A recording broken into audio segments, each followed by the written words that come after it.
Please আমাকে ছেড়ে যেও না তুলি। আমি তোমাকে নিজের থেকে বেশি ভালোবাসি, বিশ্বাস করো। কথাগুলি সেদিন তুলির হাত ধরে বলেছিলাম, কিন্তু আমার হাজারো আকুতি মিনতি পারেনি আমার 4 বছরের সাধনার ভালোবাসাকেই রক্ষা করতে। প্রতি উত্তরে সে বলেছিল, তোমার এসব ন্যাকামি আমি গত 4 বছর ধরে দেখে আসছি। কি আছে তোমার? আমার বেস্ট ফ্রেন্ডের বয়ফ্রেন্ডটা কত দামি দামি রেস্টুরেন্টে খাওয়াতে নিয়ে যায়, এটা না হয় বাদই দিলাম। তোমার তো একটা দূরত্ব সাইকেল ছাড়া কোনো দামি বাইকও নেই। আসলেই আমার ফ্রেন্ডরা সবসময় ঠিকই বলতো, নীলের মতো এমন একটা খ্যাতের সাথে তুই কেমন করে থাকিস। কিন্তু আমি অনেক সহ্য করেছি। আর না, সত্যিই আমার পরিবার তোমাকে মেনে নিবে না। আর আমিও তোমার থেকে ভালো কোনো ছেলেকে ডিজার্ভ করি। আমি ডিজার্ভ করি একটা স্মার্ট ছেলেকে, যার থাকবে দামি বাইক, অনেক টাকা। কিন্তু এইগুলো তোমার কোনোদিন হবে না। আর আমার বোঝার বাকি নেই, তুমি বরং তোমার যোগ্যতা অনুযায়ী একটা মেয়েকে খুঁজে নিও। কথাগুলো তুলি স্বাভাবিকভাবেই বলে চলেছে। নীল, তুমি আমাকে একটু মুক্তি দাও। তুলি প্লিজ, তুমি এমনটা করো না। তুমি তো ভালো করে জানো আমার পরিবারের অবস্থা। আগে বাবা একটা চাকরি করত, কিছুদিন আগে সেটাও চলে গেছে। এখন আমরা অনেক অভাব অনটনের ভিতরে আছি। বাবার চাকরিটা নেই, আবার মা এদিকে অসুস্থ, তার ওষুধ কিনতে হয়, আবার ছোট্ট 2 ভাই বোনকে পড়াশোনা করাতে হয়। তুমি আমাকে আরও একটা বছর সময় দাও, দেখো আমি একটা জব পেয়ে যাব আর তোমার সকল ইচ্ছে পূরণ করব। আমি তোমার থেকে আর কোনো সময় দিতে পারবো না। বলি আমার ভেতরটা ভেঙে দিয়ে চলে গিয়েছিল তুলি। আমি নিজেকে একটু স্বাভাবিক রেখে অনেক রাতে বাসায় ফিরতে ফিরতে ভাবছিলাম, আসলে আমাদের মতো মধ্যবিত্ত পরিবারের জন্য ভালোবাসা মানায় না, আমাদের নুন আনতে পান্তা ফুরায়। বাসায় এসে সেদিন রাতে রুমের দরজা লাগিয়ে অনেক কান্না করেছিলাম আর সৃষ্টিকর্তার কাছে বলেছিলাম, হে আমার রব, আমাকে আরও ধৈর্যশীল করুন। আমি যে আজ বড্ড বেশি ক্লান্ত, এই শহরের মানুষগুলোর সাথে তাল মিলিয়ে চলতে না পারার কারণে আমি তাদের কাছে অবহেলিত। সেদিন রাত জেগে থাকার কারণে আমার চোখগুলো রক্ত জবা ফুলের মতো আকার ধারণ করেছিল। পরের দিন সকালে আমার পরিবার সবাই আজ করতে পেরেছিল আমার সাথে বড় কিছু ঘটেছে, কিন্তু আমি কাউকে কিছু বলিনি। যাকে আমি কলেজায় রেখেছিলাম সেই মানুষটাই আমাকে ছেড়ে চলে গেছে। সত্যি আমি তুলিকে পেয়ে নিজেকে ভাগ্যবান মানুষদের দলের একজন ভাবতাম, কিন্তু তুলিও প্রমাণ করে দিল সত্যিকারের ভালোবাসা দিয়ে কখনো ভালোবাসা টিকে না। বর্তমানে ভালোবাসা বলতে বোঝায় টাকা, বাড়ি, গাড়ি। আসলেই ভালোবাসা দিয়ে সব কিছু হয় না। নিত্যদিনের মতো টিউশনি করাতে যাচ্ছি আমার ছাত্রী মিলিদের বাসায়। মিলি অনেক দুষ্টু টাইপের মেয়ে হলেও ছাত্রী হিসেবে অনেক মেধাবী, দেখতেও কোনো অংশে কমতি নেই। আর এই বাড়ির প্রতিটা মানুষ আমাকে নিজের সন্তানের চোখে দেখে। আমি সবসময় তাদেরকে নিজের পরিবার ভেবে এসেছি। গত 3 বছর আমি মিলিকে পড়াতে আসি। এই বাড়ির প্রতিটা মানুষ আমার অন্তরে জায়গা করে নিয়েছে। আমার বিপদের সময় এই মানুষগুলো আমার পাশে থেকেছে। আন্টি আমাকে মাস শেষে পড়ানোর টাকার পাশাপাশি আরও কিছু বাড়তি টাকা দিয়ে থাকে। আন্টি আমাদের পরিবারের পুরো বিষয়টা জানতো, আর আন্টি তার ছাত্রী জীবনে টিউশনি করাতো। তাই হয়তো সে জানে একজন মধ্যবিত্ত করে ছেলে টিউশনি করানোর বিষয়টা। তাই তিনি সবসময় আমাকে নিজের ছেলের মতো করে আমার না বলা কথাগুলো বুঝতে পারতো খুব সহজে। পড়াশোনা শেষ করেও একটা ভালো জব হচ্ছে না আমার। অনেক ইন্টারভিউ বোর্ডে টিকে যাওয়া সত্ত্বেও টাকার অভাবে একটা চাকরি পাওয়া যায়নি। তবে আমি হাল ছাড়িনি। আমি জানি এভাবে যুদ্ধ করতে করতে আমিও একদিন সফলতার চূড়ায় উঠব। এভাবে কেটে গেল প্রায় বছরখানেক। আমার ফ্রেন্ডদের কাছ থেকে প্রায় শুনতে পাই তুলি নাকি আমাকে অনেক খোঁজার চেষ্টা করে। অনেকের কাছ থেকে নাকি আমার ফোন নাম্বারটা নেওয়ার চেষ্টা করলেও আমি সিম পরিবর্তন করার কারণে কোনো কাজ হয় না। আমি নিজেকে অনেকটা পরিবর্তন করে নিয়েছি সেদিনের পর থেকে। অনেক মেয়ে আমার জীবনে আসতে চাইলেও আমি রিজেক্ট করে দিয়েছি, কারণ আমি জানি আমার মতো বেকার ছেলে কোনো মেয়ের যোগ্য হয়ে উঠতে পারবে না। ইদানিং ফেসবুকে একটা মেয়ে সারাদিন মেসেজ করে বিরক্তকর করে ফেলছে, কিন্তু আমি কোনো পাত্তা দিচ্ছি না। আমি একটা সময় চরম আকারে বিরক্তকর হয়ে মেয়েটাকে বলতে থাকি, কী সমস্যা আপনার? হ্যাঁ, প্রতিদিন এভাবে মেসেজ দেওয়ার কারণটা একটু বলবেন? মেয়েটা প্রতি উত্তরে বলেছিল, আমি আপনার সাথে একটিবারের জন্য, শুধুমাত্র একটিবারের জন্য দেখা করতে চাই। প্লিজ আমার এই অনুরোধটা একটু রাখবেন। আমি গত 1 বছর ধরে আপনার সাথে যোগাযোগ করার জন্য অনেক চেষ্টা করে যাচ্ছি, কিন্তু আমি কোনো মতেই আপনার সাথে কোনোভাবেই যোগাযোগ করতে পারিনি। আমি প্রথমে তুলি মনে করে আর রিপ্লাই না করলেও কিছুদিন পর মেয়েটাকে বলে, আচ্ছা, আপনি আগামীকাল আমার দেওয়া একটা জায়গায় আসুন, ওখানে আপনার সাথে আমার সরাসরি কথা হবে। পরদিন আমি চলে যাই নির্দিষ্ট স্থানে। পুরো 20 মিনিট অপেক্ষা করার পর দেখতে পেলাম একটা মেয়ে হিজাব পরে আমার দিকে অগ্রসর হচ্ছে। একটু পর মেয়েটা সরাসরি আমার কাছে এসে সালাম দিল, তারপর বলতে লাগলো, আপনাকে আমি অনেক আগে থেকে চিনি। আপনি হয়তো আমাকে চিনতে পারবেন আমার পরিচয়টা দিলে। আমি হলাম আপনার ফ্রেন্ড নিহালের চাচাতো বোন নিশি। নিহাল ভাই আপনার আর তুলিয়াপুর বিষয়ে আমার সাথে সব কিছু বলেছে। আমি আপনাদের ভালোবাসার গল্পটা শুনে অনেক কষ্ট পেয়েছি।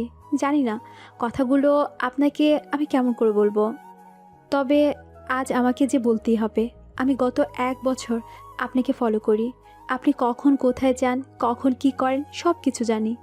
আসলে আমি আপনাকে গত 1 বছর ধরে আপনাকে ভালোবাসি, কিন্তু সাহস করে কখনো তা বলা হয়ে ওঠেনি।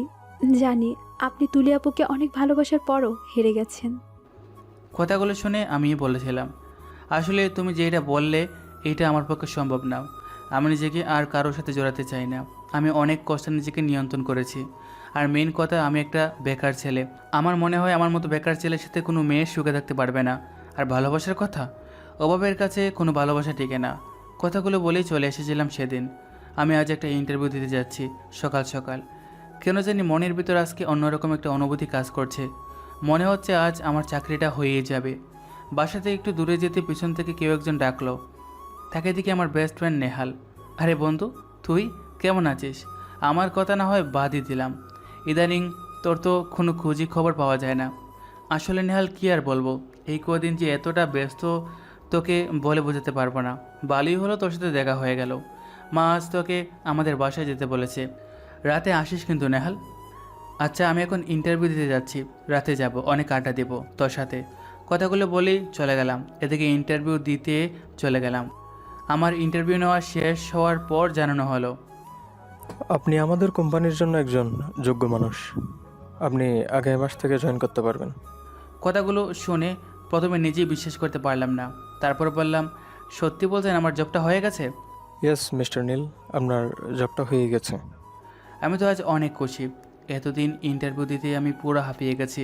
আর একটা বিষয় সব থেকে অবাক হয়েছি, এই কোম্পানিতে ঘুষ ছাড়া আমাকে কেমন করে জবটা দিল। এসব হাজারো চিন্তা করতে করতে কখন যে বাসায় এসে পড়েছি নিজেরই মনে নেই। বাসায় এসে সবাইকে এমন খুশির খবর দিব, এটা ভেবে আমার নিজেকে আজ খুব গর্ব হচ্ছে। মা বাবা, তোমরা কোথায়? দেখো, আজ তোমার ছেলে একটা চাকরি পেয়ে গেছে। তোমাদের আর কষ্ট করে দিন পার করতে হবে না। কথাগুলো সেদিন মা আর বাবাকে জড়িয়ে ধরে বলেছিলাম। সন্ধ্যা হওয়ার 30 মিনিট আগে নিশি মেসেঞ্জারে মেসেজ করে আমাকে বলল, মিস্টার নীল, আজ তো আপনি অনেক খুশি। আজ তো আমাকে গ্রহণ করতে পারবেন। আজ তো আপনি আর বেকার নেই। নিশির কথা শুনে আমি অনেকটা অবাক হয়ে গেলাম। এই মেয়েটা আবার আমার চাকরি পাওয়ার খবরটা কেমনে জানলো? আমি বললাম, তুমি এসব কেমন করে জানলে? আমি আপনার জন্য অনেক দোয়া করেছি। আমি জানতাম আপনি খুব তাড়াতাড়ি একটা চাকরি পেয়ে যাবেন, আর আমি আপনার জন্য সব কিছু করতে রাজি, শুধুমাত্র আপনার ওই পবিত্র মনে একটু জায়গা পাওয়ার জন্য। কথাগুলি বলেই নিশি অফলাইন হয়ে গেল। আমি নিজেকে একটু পরিপাটি করে গোছাতে লাগলাম। নেহালের মা আন্টি যেতে বলেছে, তাই না গেলে হবে না, তাই যেতেই হবে। কিন্তু কেন যেন আজকে মনের ভিতরে একটা খটকা লাগছে নিশির কথাগুলো শুনে। নিশিতের বাসা নেহালদের বাসার প্রায় পাশাপাশি। একটু পর চলে গেলাম নেহালের বাসার সামনে কিছু মিষ্টি আর ফল সামগ্রী নিয়ে। বাসায় কলিং বেল বাজাতেই দেখলাম নিশি এসে দরজা খুলে দিল। আমি তো পুরো অবাক। হঠাৎ নিশি তাও আবার নেহালদের বাসায়। আমাকে দেখে তো সবাই অনেক খুশি। আমি সবাইকে সালাম দিলাম। তারপর আন্টি নেহালকে বলল, নীলকে ভেতরে নিয়ে যা আর নাস্তা দে। অনেক দিন পর ছেলেটা আমাদের বাসায় আসলো। একটু পর নেহালকে বললাম, বন্ধু, আমি কিন্তু কিছু বুঝতে পারছি না। হঠাৎ আমাকে এভাবে দাওয়াত করলি, আবার একই দিনই আমি জবটাও পেয়ে গেলাম। আবার নিশির এমন কথা, আমাকে একটু বিষয়টা বুঝিয়ে বলবি? নীল, তুই না সবসময় একটু বেশি বুঝিস। নিশি আমার চাচাতো বোন, ও আমাদের বাসায় আসতেই পারে। আর জবটা তুই তোর যোগ্যতা অনুযায়ী পেয়েছিস। আর তোকে তো একটা কথা বলাই হয়নি, নিশি মেয়েটা কিন্তু তোকে অনেক ভালোবাসে। তবে আমি তোকে এই বিষয়ে জোর করতে চাই না, তবে বিষয়টা নিয়ে একটু ভেবে দেখতে পারিস। আমি এতটুকু বলবো, তুলির মতো নিশি তোকে ছেড়ে যাবে না। হঠাৎ একটু পর শুনতে পাই একটা চিরচেনা কণ্ঠস্বর। নেহালের রুমের দরজার কাছে উকি মারতেই আমার চোখগুলো বড় বড় হওয়ার মতো উপক্রম হয়ে গেল। এটা আর কেউ নয়, স্বয়ং নিশির আম্মু। কি হচ্ছে আমার সাথে? আমি কিছুই বুঝতে পারছি না। সব কিছু যেন মাথার উপর দিয়ে যাচ্ছে। নীল, তুই একটু রুমে বসে থাক, আমি একটু ওয়াশরুমে যাব। তারপর নেহাল আমাকে একা রেখে চলে গেল। প্রায় মিনিট 3 পর আমি যে রুমে আছি সেই রুমের দরজায় চিরচেনা একটা কণ্ঠে বলতে লাগলো, আমি কি আপনার রুমে আসতে পারি? যদি অনুমতি দেন তাহলে আমি আসব, আর অনুমতি না দিলে আসবো না। আমার তো গলা শুকিয়ে যাচ্ছে সকলের এমন কর্মকাণ্ড দেখে। নিজেকে একটু স্বাভাবিক করে বললাম, আসো। মিস্টার নীল, আপনার জন্য হয়তো বড় সারপ্রাইজ অপেক্ষা করছে, যা আপনি কল্পনা করতে পারবেন না। আমি তো আপনাকে পেয়েই ছাড়বো। নিশির মুখ থেকে এমন কথাগুলো শুনে আমার গলাটা আরও বেশি শুকিয়ে যাচ্ছিল। তখনই হঠাৎ নিশি আমার দিকে একটা পানির গ্লাস এগিয়ে দিয়ে বলতে লাগলো, আপনি হয়তো অনেকটা ভয় পেয়ে গেছেন। আগে পানিটা খেয়ে গলাটাকে ভিজিয়ে নিন। আসলে আমি এতক্ষণ আপনার সাথে অনেক মজা করে ফেলেছি, তার জন্য সরি। তবে মিস্টার নীল, আমি যতদিন না আপনাকে পাবো ততদিন আপনার পিছনে পড়েই থাকবো। আপনাকে আজকে একটা চরম সত্য কথা বলবো। আপনারা ছেলেরা এমন কেন বলুন তো? একটা মেয়ে যদি আপনাদের ছেড়ে চলে যায়, আপনারা সেই একজনের উপর অভিমান করে অন্য কেউ আসতে চাইলে তাকে গ্রহণই করেন না। একটা মেয়ে খারাপ বলে কি পৃথিবীর সব মেয়ে খারাপ হয়? একটা মেয়ে টাকা আর যোগ্যতার অজুহাত দিয়ে চলে গেছে বলে কি পৃথিবীর সব মেয়ে যোগ্যতা আর টাকা খুঁজে? জানি এসব বলে আপনাকে কোনো লাভ হবে না। আপনি তো ডুবে আছেন তুলি নামক একটা বেইমান নারীর মায়ায়। আপনার ধারণাগুলো ভুল মিস্টার নীল। এই পৃথিবীতে যেমন খারাপ মানুষ আছে, ঠিক তেমনি ভালো মানুষও আছে। ভালো খারাপ নিয়েই তো আমাদের এই পৃথিবীতে তুলির মতো কিছু ছলনাময়ী নারীর কারণে আমাদের নারী জাতি অসম্মানিত আর লজ্জিত। কিন্তু সব নারী এমন না, বিশ্বাস করুন। এমনও নারী আছে যারা যোগ্যতা কিংবা টাকা খুঁজে না, তারা খুঁজে একটু পবিত্র ভালোবাসা আর মানসিক শান্তি। এমনও অনেক নারী আছে যারা আপনার খারাপ সময়ের দিনগুলোতে পাশে থেকে সফলতা আনতে সাহায্য করবে। কি এমন ক্ষতি হবে আমাকে শুধুমাত্র আপনার মনে একটু জায়গা দিলে? কথাগুলো বলার সময় নিশির চোখে বেয়ে অনবরত নোনা জল গড়িয়ে পড়ছিল। কথাগুলো বলি রুম থেকে চোখের জল মুছতে মুছতে চলে গেল। আমি প্রথমবারের মতো কোনো নারীর কথার জবাব দিতে পারলাম না। আমার মনে হচ্ছিল সত্যি নিশির কথাগুলো তো সত্যি, ও তো যা বলছে সব কিছু সত্যি। আমার সকল ভুল ধারণাগুলো আজকে ভাঙিয়ে দিল নিশি। মেয়েটার প্রতিটা কথায় আমার হৃদয়কে মনোমুগ্ধকর করে তুলেছে। মনের ভিতর কেমন যেন এক অজানা অনুভূতি কাজ করছে। মন বলছে আবারও এই হাহাকার মনে কাউকে জায়গা দিতে। তাহলে কি আমি আবারও কারো প্রতি দুর্বল হয়ে পড়েছি? নিজের মনের সাথে নিজেই বলছি, কি রে নীল, তুই তোর অতীতকে ভুলে যাচ্ছিস? নিজের ঘুর কাটলো নেহালের ডাকে। কি রে, তুই এত কি ভাবছিস এত মগ্ন হয়ে? আরে তেমন কিছুই না, চল অনেক রাত হয়েছে, এবার সবাই মিলে ডিনার করব। কথাগুলো আমার দিকে ছুড়ে দিল নেহাল। আমি মাথা নাড়িয়ে হেসুচক সায় জানালাম। একটু পর ডিনার করতে চলে গেলাম নেহালের সাথে। সবাই মিলে ডিনার করছি। মনের ভিতর কেমন যেন একটা খটকা লাগছে। নিশির আম্মুকে সালাম দিলাম, তারপর ভালো মন্দ খবর নিলাম। উনি বটে আগে থেকেই আমাকে অনেক পছন্দ করেন, বিষয়টা আমি জানি। তারপর ডিনার শেষে আমি নেহালকে বললাম, আজকে আমাকে যেতে হবে, অনেক রাত হয়েছে, বাসার সবাই চিন্তা করবে। একটু পর সবাইকে একে একে বিদায় দেব। তখন শেষবারের মতো নিচির দিকে তাকিয়ে দেখলাম নিচি আমার দিকে তাকিয়ে আছে।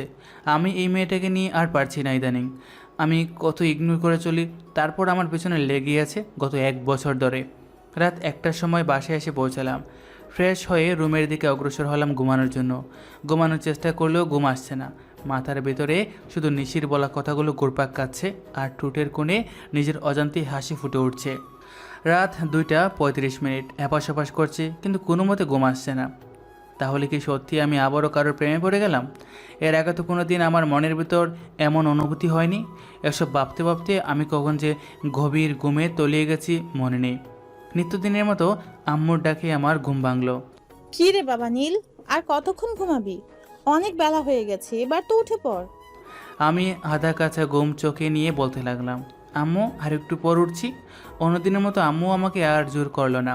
একটু পর ঘুম থেকে উঠে মোবাইলের স্ক্রিনে তাকিয়ে আমি তো পুরাই অবাক। 11টা বেজে গেছে। আমি তাড়াহুড়ো করে ওয়াশরুমে গিয়ে ফ্রেশ হয়ে সকালে নাস্তা করে ছাদের উপরে হাঁটাহাঁটি করছি। মোবাইলটা অন করে এটা চালু করতেই দেখলাম প্রতিদিনের মতো হাজারো মেসেজ দিয়েছে নিশি। আই যে মিস্টার, আজকে এত বেলা হয়ে গেছে তাও লাইনে আসলেন না কেন? আমি কি আপনাকে অনেক বেশি ডিস্টার্ব করে ফেলি? জানেন, আজকে আমি আপনাকে নিয়ে এত স্বপ্ন দেখেছি। জানি না আমার স্বপ্নগুলো পূরণ হবে কি না। প্রতি উত্তরে আমি বললাম, আরে আজকে ঘুম থেকে উঠতে অনেক দেরি হয়ে গেছে, সরি। এভাবে একটু একটু করে নিশির সাথে কথা চলতে থাকে। এখন অনেকটা কথা হয় নিশির সাথে, লাইনে আসলে কথা হয়। ওর প্রতি আমার অন্যরকম একটা মায়াও তৈরি হয়ে গেছে। ও লাইনে না আসলে ওকে মিস করি, তবে ওকে বিষয়টা বুঝতে দিই না, কারণ নিশিকে বিষয়টা বুঝতে দিলে ও পাগলামি করবে আর আমাকে নিয়ে বেশি বাড়াবাড়ি করবে। এভাবে দেখতে দেখতে চলে আসলো অফিসে জয়েন করার দিন। নিজেকে পরিপাটিভাবে গুছিয়ে অফিসে যাব বলে রেডি হচ্ছি। আজকে আমার জীবনের স্বপ্নের পথে অগ্রসর হওয়ার প্রথম দিন। এই দিনটার জন্য আমি কত অপেক্ষা করেছি, যা আজ বাস্তবে রূপ নিয়েছে। একটু পর অফিসের দিকে রওনা দিলাম, শেষমেশ ভালোভাবে পৌঁছে গেলাম। তারপর আমাকে নতুন একটা রুমে নিয়ে গিয়ে অফিসের সকল কাজগুলো বুঝিয়ে দিতে লাগলো। প্রথম বুঝতে একটু সমস্যা হলো, কিছুদিন পর সব কিছু স্বাভাবিকভাবে করতে পারতাম। অফিস শেষ করে বাসায় আস্তে আস্তে দেখা হয়ে গেল এক ফুল বিক্রেতার ছোটো বাচ্চা মেয়ের সাথে, হাতে অনেকগুলো গোলাপ ফুল। আমি বললাম, আপু এক পিস ফুল কত টাকা করে বিক্রি করো? ছোটো বাচ্চারই বলল। 10 টাকা করে। আমি 5 পিস ফুল নিয়ে 200 টাকার একটি নোট দিতেই ছোট্ট মিষ্টি বাচ্চাটি আমাকে বলল, এই নিন আপনার 100 টাকা। আম্মু এটা তোমার কাছে রাখো, আমি তোমাকে খুশি হয়ে দিলাম এটা। তারপর মাথায় হাত বুলিয়ে দিয়ে চলে আসলাম। হঠাৎ ফুলগুলোর দিকে তাকাতেই নিশির কথা মনে পড়তেই মুচকি এসে ফেললাম। কেন জানি যত দিন যাচ্ছে আমার মনে হচ্ছে নিশিকে পাওয়ার তীব্র যন্ত্রণা। এখন এমন একটা পরিস্থিতিতে এসে পড়েছি, না পারছি নিশিকে মনের কথাগুলো বলতে, আর না পারছি কথাগুলো মাথা থেকে ঝাড়তে। আমি না চাইলেও নিশির সেদিনের সেই কথাগুলো আমাকে প্রতিটা রাতে নাড়াতে। আসলে কি আমি নিশিকে একটা সুযোগ দেওয়া উচিত? আবারও মনের মাঝে কোডাক দিয়ে বলে, যদি তুলির মতো নিশিও ছেড়ে চলে যায় তখন আবারও অনেক কষ্ট হবে নিজেকে স্বাভাবিক করতে। শুয়ে শুয়ে নিশির সাথে নিত্যদিনের মতো আলাপ করছি। কালকে আপনার কি একটু সময় হবে? আমার না অনেক দিন ধরে ইচ্ছে করছে ঘুরতে যাওয়ার জন্য। তো ঘুরে আসো কারোর সাথে। আপনি এমন মানুষ কেন বলুন তো? আমি অন্য কারোর সাথে ঘুরতে চাই না, এটা কি আপনি বুঝতে পারেন না? আমি আপনার সাথে একটু সময় কাটাতে চাই, আপনার পাশে হাঁটতে চাই। মেয়েটার জ্বালায় আমি আর পেরে উঠি না। এত নাছর বান্দা মেয়ে এখন এই পৃথিবীতে আছে, আগে জানা ছিল না। আমি বললাম, আমার সাথে না হয় ঘুরতে যাবা, আমার তো কোনো বাইক নেই। প্রতিটা মেয়েই তো চায় বাইকে কারোর সাথে ঘুরতে। আপনি না সব সময় একটু বেশি বুঝেন। আপনার বাইক নেই তো কি হয়েছে, রিক্সায় করে আমরা ঘুরতে যাব। আর আগামীকাল তো আপনার অফিসও নেই। প্লিজ আমার কথাটা না করবেন না, প্লিজ। আমার উপরে না করতে ইচ্ছে করছে না। আমার অনেকদিন ধরে ইচ্ছে করছিল নিশিকে সরাসরি দেখার জন্য, তবে আমি কথাগুলো চেপে রেখেছিলাম। আমি বললাম, আচ্ছা ঠিক আছে, কালকে আমরা ঘুরতে বের হবো বিকালে। আমার কথাগুলো তো শুনে নিশির আনন্দ দেখে ওর হয়তো আনন্দে আজকে রাতে ঘুম হবে না, এবার ঘুমিয়ে পড়ো। এরপর অফলাইন হলাম ঘুমানোর জন্য। যত দিন যাচ্ছে ততই নিশিকে নিয়ে কল্পনার জগতে চলে যাচ্ছে। নিজের মনকে আর মানাতে পারছি না।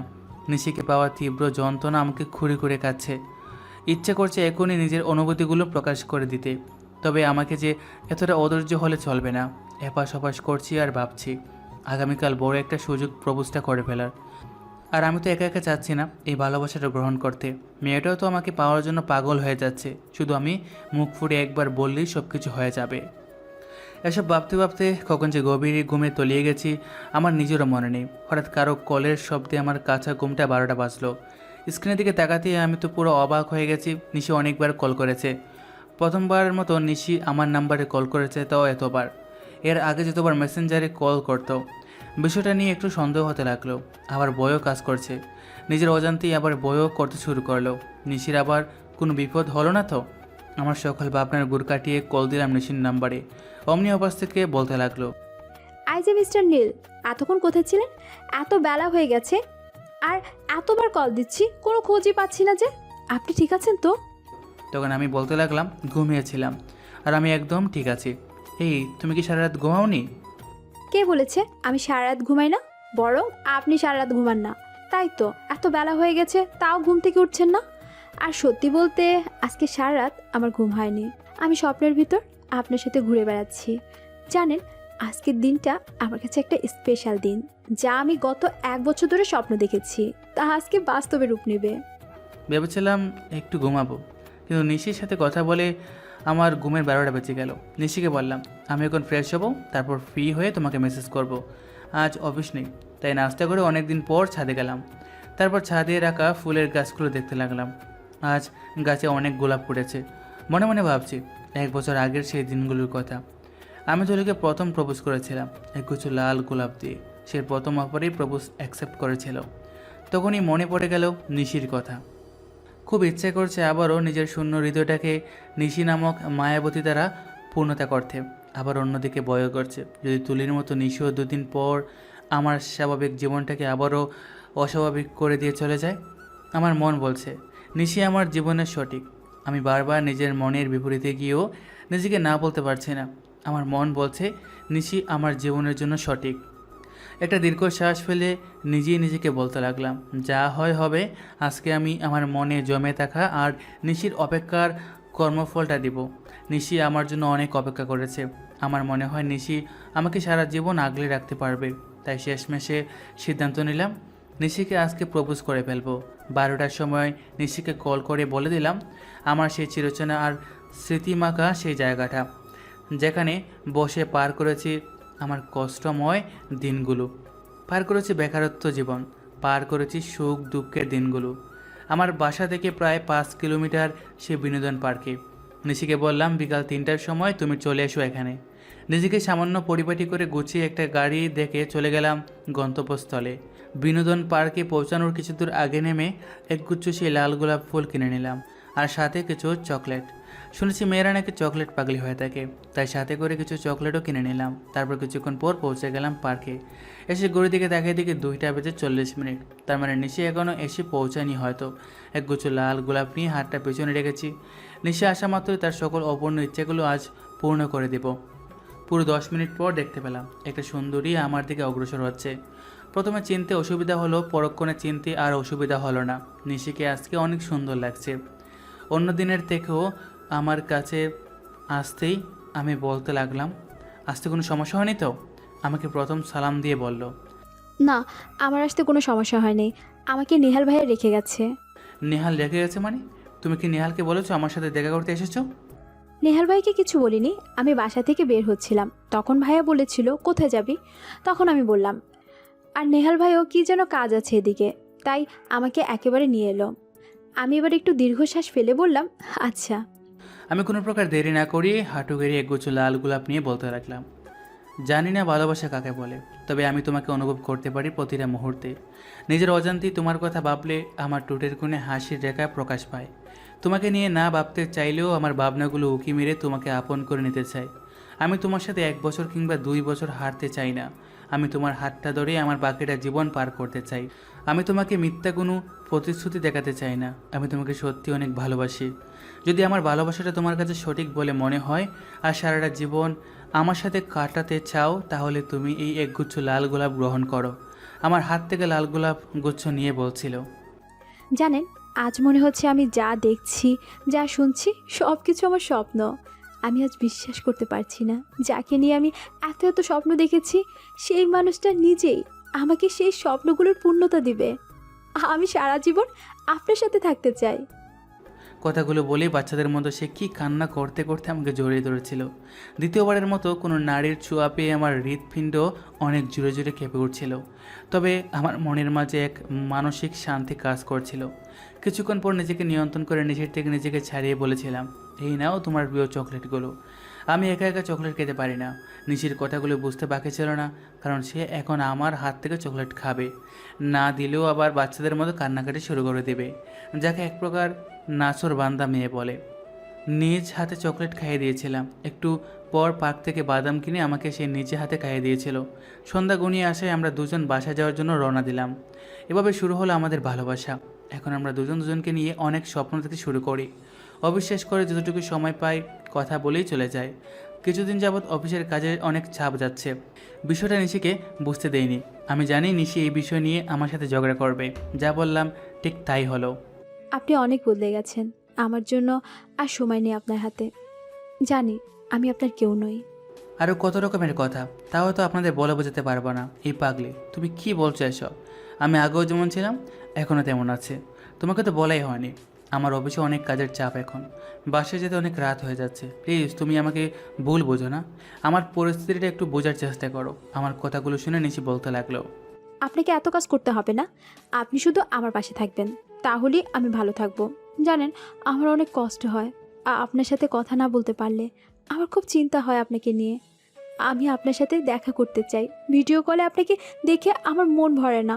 আমার ইচ্ছে হয় আপনাকে সারা দিন কাছ থেকে দেখতে। আমি তো সারা জীবনের জন্য তোমার হয়ে যাব। আর কিছুদিন অপেক্ষা করো, একটু ধৈর্য ধরো, মন দিয়ে পড়াশোনা করো। এই মেয়েটাকে নিয়ে আমি আর পারি না। আমার নিজেকে এখন ভাগ্যবান পুরুষ মনে হয়। প্রতিটা পুরুষই চায় এমন একটা জীবন সঙ্গিনী যে ভালোবাসায় ব্যস্ততা থাকলে রাগ অভিমান করবে, তবে ছেড়ে যাবে না, যার মনে সারাদিন থাকবে একটা মানুষের ভাবনা। একটু আড়াল হলেই নিজ থেকে খুঁজে নেবে। আজ মনে হচ্ছে জীবন থেকে তুলি নামক মিথ্যা নারী না চলে গেলে আমি হয়তো নিশির মতো সৎ জীবন সঙ্গিনী পেতাম না। সৃষ্টিকর্তা যা কেড়ে নেয় তার থেকে উত্তম কিছু আমাদের জন্য রেখে দেয়, তার প্রমাণ আমি নিজে পাচ্ছি। সৃষ্টিকর্তার কতই না সুন্দর পরিকল্পনা ছিল। কথাগুলো ভাবছি আর আকাশের দিকে তাকিয়ে আছি। নিজের রুমে বসে আছি, এমন সময় অচানা একটা নাম্বার থেকে কল আসলো। হ্যালো, কেমন আছো? কে আপনি? চিনতে পারলাম না। তোমাকে চিনতে পারছো না? নামটা না বললে কেমন করে চিনব? তুমি আমার কণ্ঠস্বরটাও ভুলে গেছো? কত কথা হতো আগে আমাদের। আমি জানি তুমি আমাকে চিনতে পেরেছো, কিন্তু আমার উপর রাগের কারণে এমন করছো, তাই না? কিসের রাগ? মানুষ মানুষকে ভুলে যায়, এটাই স্বাভাবিক, তাই না? আমি জানি তুমি কিছুই ভুলে যাওনি। আমি অনেক বড় অন্যায় করেছিলাম তোমাকে ছেড়ে গিয়ে। বিশ্বাস করো, সেদিনের পর থেকে আমি তোমাকে অনেক খোঁজার চেষ্টা করেছি, কিন্তু তোমাকে কোথাও খুঁজে পাইনি। আমি জানি তোমার সাথে আমি যে বড় অন্যায় করেছি তা ক্ষমার অযোগ্য, তবে আমি তোমাকে ফিরে পাওয়ার জন্য এখন সব কিছু করতে পারবো। প্লিজ নীল, আমাকে আরেকটা সুযোগ দাও। দেখো, আমি সারা জীবনের জন্য তোমাকে চাই। তোমার মতো করে আমাকে কেউ কখনো ভালোবাসতে পারবে না। রাগান্বিত কণ্ঠে আমি বলছিলাম, তোমার মতো মেয়েকে আমি আবারও সুযোগ দিব? এতদিন পর তুমি এসব বলছো? তোমার একটু লজ্জাও করে না? আমাকে কি মনে করো আমি একটা খেলনা যাকে তুমি ইচ্ছা মতো খেলবে আর ভেঙে চলে যাবে? যদি এটা ভেবে থাকো তাহলে তুমি ভুলের দেশে ডুবে আছো। আমি তোমাকে কতবার বুঝিয়েছিলাম, কত হাত জোর করেছিলাম সেদিন, কিন্তু তুমি আমাকে একটু বুঝতে চাওনি। আমি নাকি খ্যাত, আমার কোনো যোগ্যতা নেই তোমার পাশে থাকার। তোমার সব ফ্রেন্ডদের বয়ফ্রেন্ডরা বড় বড় রেস্টুরেন্টে খেতে নিয়ে যায়, আবার দামি গাড়িতে করে ঘুরতে নিয়ে যায়, যা আমার সাধ্য ছিল না। সেজন্য তো সেদিন আমাকে ছেড়ে চলে গিয়েছিলে। কথাগুলো আমি রাগান্বিত কণ্ঠে বললাম। তখনই পাশ থেকে কান্নারত কণ্ঠে বলতে লাগলো, প্লিজ নীল, তোমার পায়ে পড়ছে, আমাকে শুধু একটা সুযোগ দাও। তুমি যা বলবা আমি তাই শুনবো। তুমি অনেক দেরি করে ফেলছো, আমি চাইলেও তোমাকে আর গ্রহণ করতে পারবো না। আমি রাগান্বিত কণ্ঠে বলতে লাগলাম। দামি দামি রেস্টুরেন্টে যারা তাদের গার্লফ্রেন্ডকে নিয়ে যায় তারা বেশিরভাগই মজা নিতে চায়। আমি তোমার সাথে পার্কে বসে 5 টাকার বাদাম খেয়ে যতটা ভালোবাসতাম, এই ভালোবাসা তুমি পৃথিবীর সকল দামি দামি রেস্টুরেন্ট কিংবা বাইকের চড়েও কখনো উপভোগ করতে পারবে না। আসলে ভালোবাসার জন্য দুটি পবিত্র মন প্রয়োজন। টাকার যোগ্যতা দিয়ে যারা ভালোবাসাকে বিবেচনা করে এরা সব থেকে বোকা মানুষগুলোর দলে পড়ে আছে। কথাগুলি বলে কলটা কেটে দিয়ে আকাশের দিকে একটা দীর্ঘ শ্বাস ফেলে মুচকে হাসি দিলাম। একটু পর নিশির কল পেয়ে আমার মনে একটা প্রশান্তি এলো। এতক্ষণ তুলির সাথে কথা বলে মনটা বিগড়েছিল, বালি হলো নিশি কল করেছে। কি করছেন মিস্টার নীল? তেমন কিছু না, বসে আছি। তুমি কি করছো? আমি আমার নীলকে নিয়ে ভাবছি, তাকে কবে নিজের করে পাবো। আপনাকে নিয়ে আমার খুব ভয় করে। যদি আপনি কখনো আমাকে ছেড়ে চলে যান, আমি অনেক কষ্ট পাবো। নিশির মুখ থেকে এসব কথা শুনে বললাম, আমি তোমার সকল ইচ্ছা খুব তাড়াতাড়ি পূরণ করে দেবো ইনশাল্লাহ। আর আমি তোমাকে কখনো ছেড়ে যাব না, এতটুকু আমার উপর ভরসা রাখতে পারো। এই মেয়েটাকে নিয়ে আমি রীতিমতো পাগল হয়ে যাব খুব তাড়াতাড়ি। একটু পর আমি ভিডিও কল দিয়ে দেখতে পেলাম নিশি আমার কথাগুলো শুনে কান্না করছে। কি হয়েছে তোমার? কান্না করছো কেন? আমাকে তাড়াতাড়ি নিয়ে যান, আমার খুব ভয় করে আপনাকে নিয়ে। এই পাগলি মেয়ে, আগে কান্না থামাও, না হলে কিন্তু এখন আর কথা বলবো না। আমার কথা শুনে সাথে সাথে দুহাত দিয়ে চোখের অস্ত্রগুলো মুছে নিজেকে একদম স্বাভাবিক করে ফেললো। অনেকক্ষণ কথা বলার পর কলটা কেটে বালিশে মাথা রেখে ভাবতে লাগলাম তুলির বিষয়টা নিশিকে বলা দরকার, না হলে নিশি পড়ে আমাকে ভুল বুঝে অনেক কষ্ট পেতে পারি।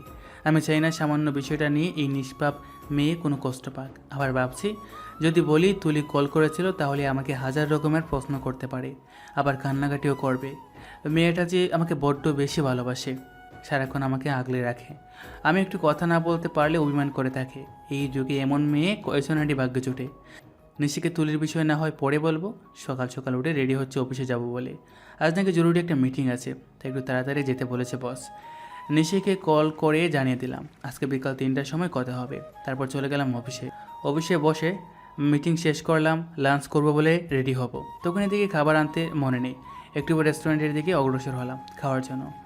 রেস্টুরেন্টের সামনে যেতেই দেখা হয়ে গেল তুলির সাথে। আমি প্রথমে না দেখার বান করলেও আমাকে দেখেই তুলি দৌড়ে এসে আমাকে জড়িয়ে ধরলো অনেক মানুষের ভিতরে। আমি নিজের দিকে ওকে সরিয়ে ঠাস করে একটা থাপ্পড় মেরে বললাম, কী হচ্ছে এসব আমার সাথে? এতগুলো মানুষের ভিতরে আমাকে জড়িয়ে ধরে নিজেকে কী প্রমাণ করতে চাও? আমাকে এত কষ্ট দিয়েও তোমার কি একটুও শান্তি হয়নি?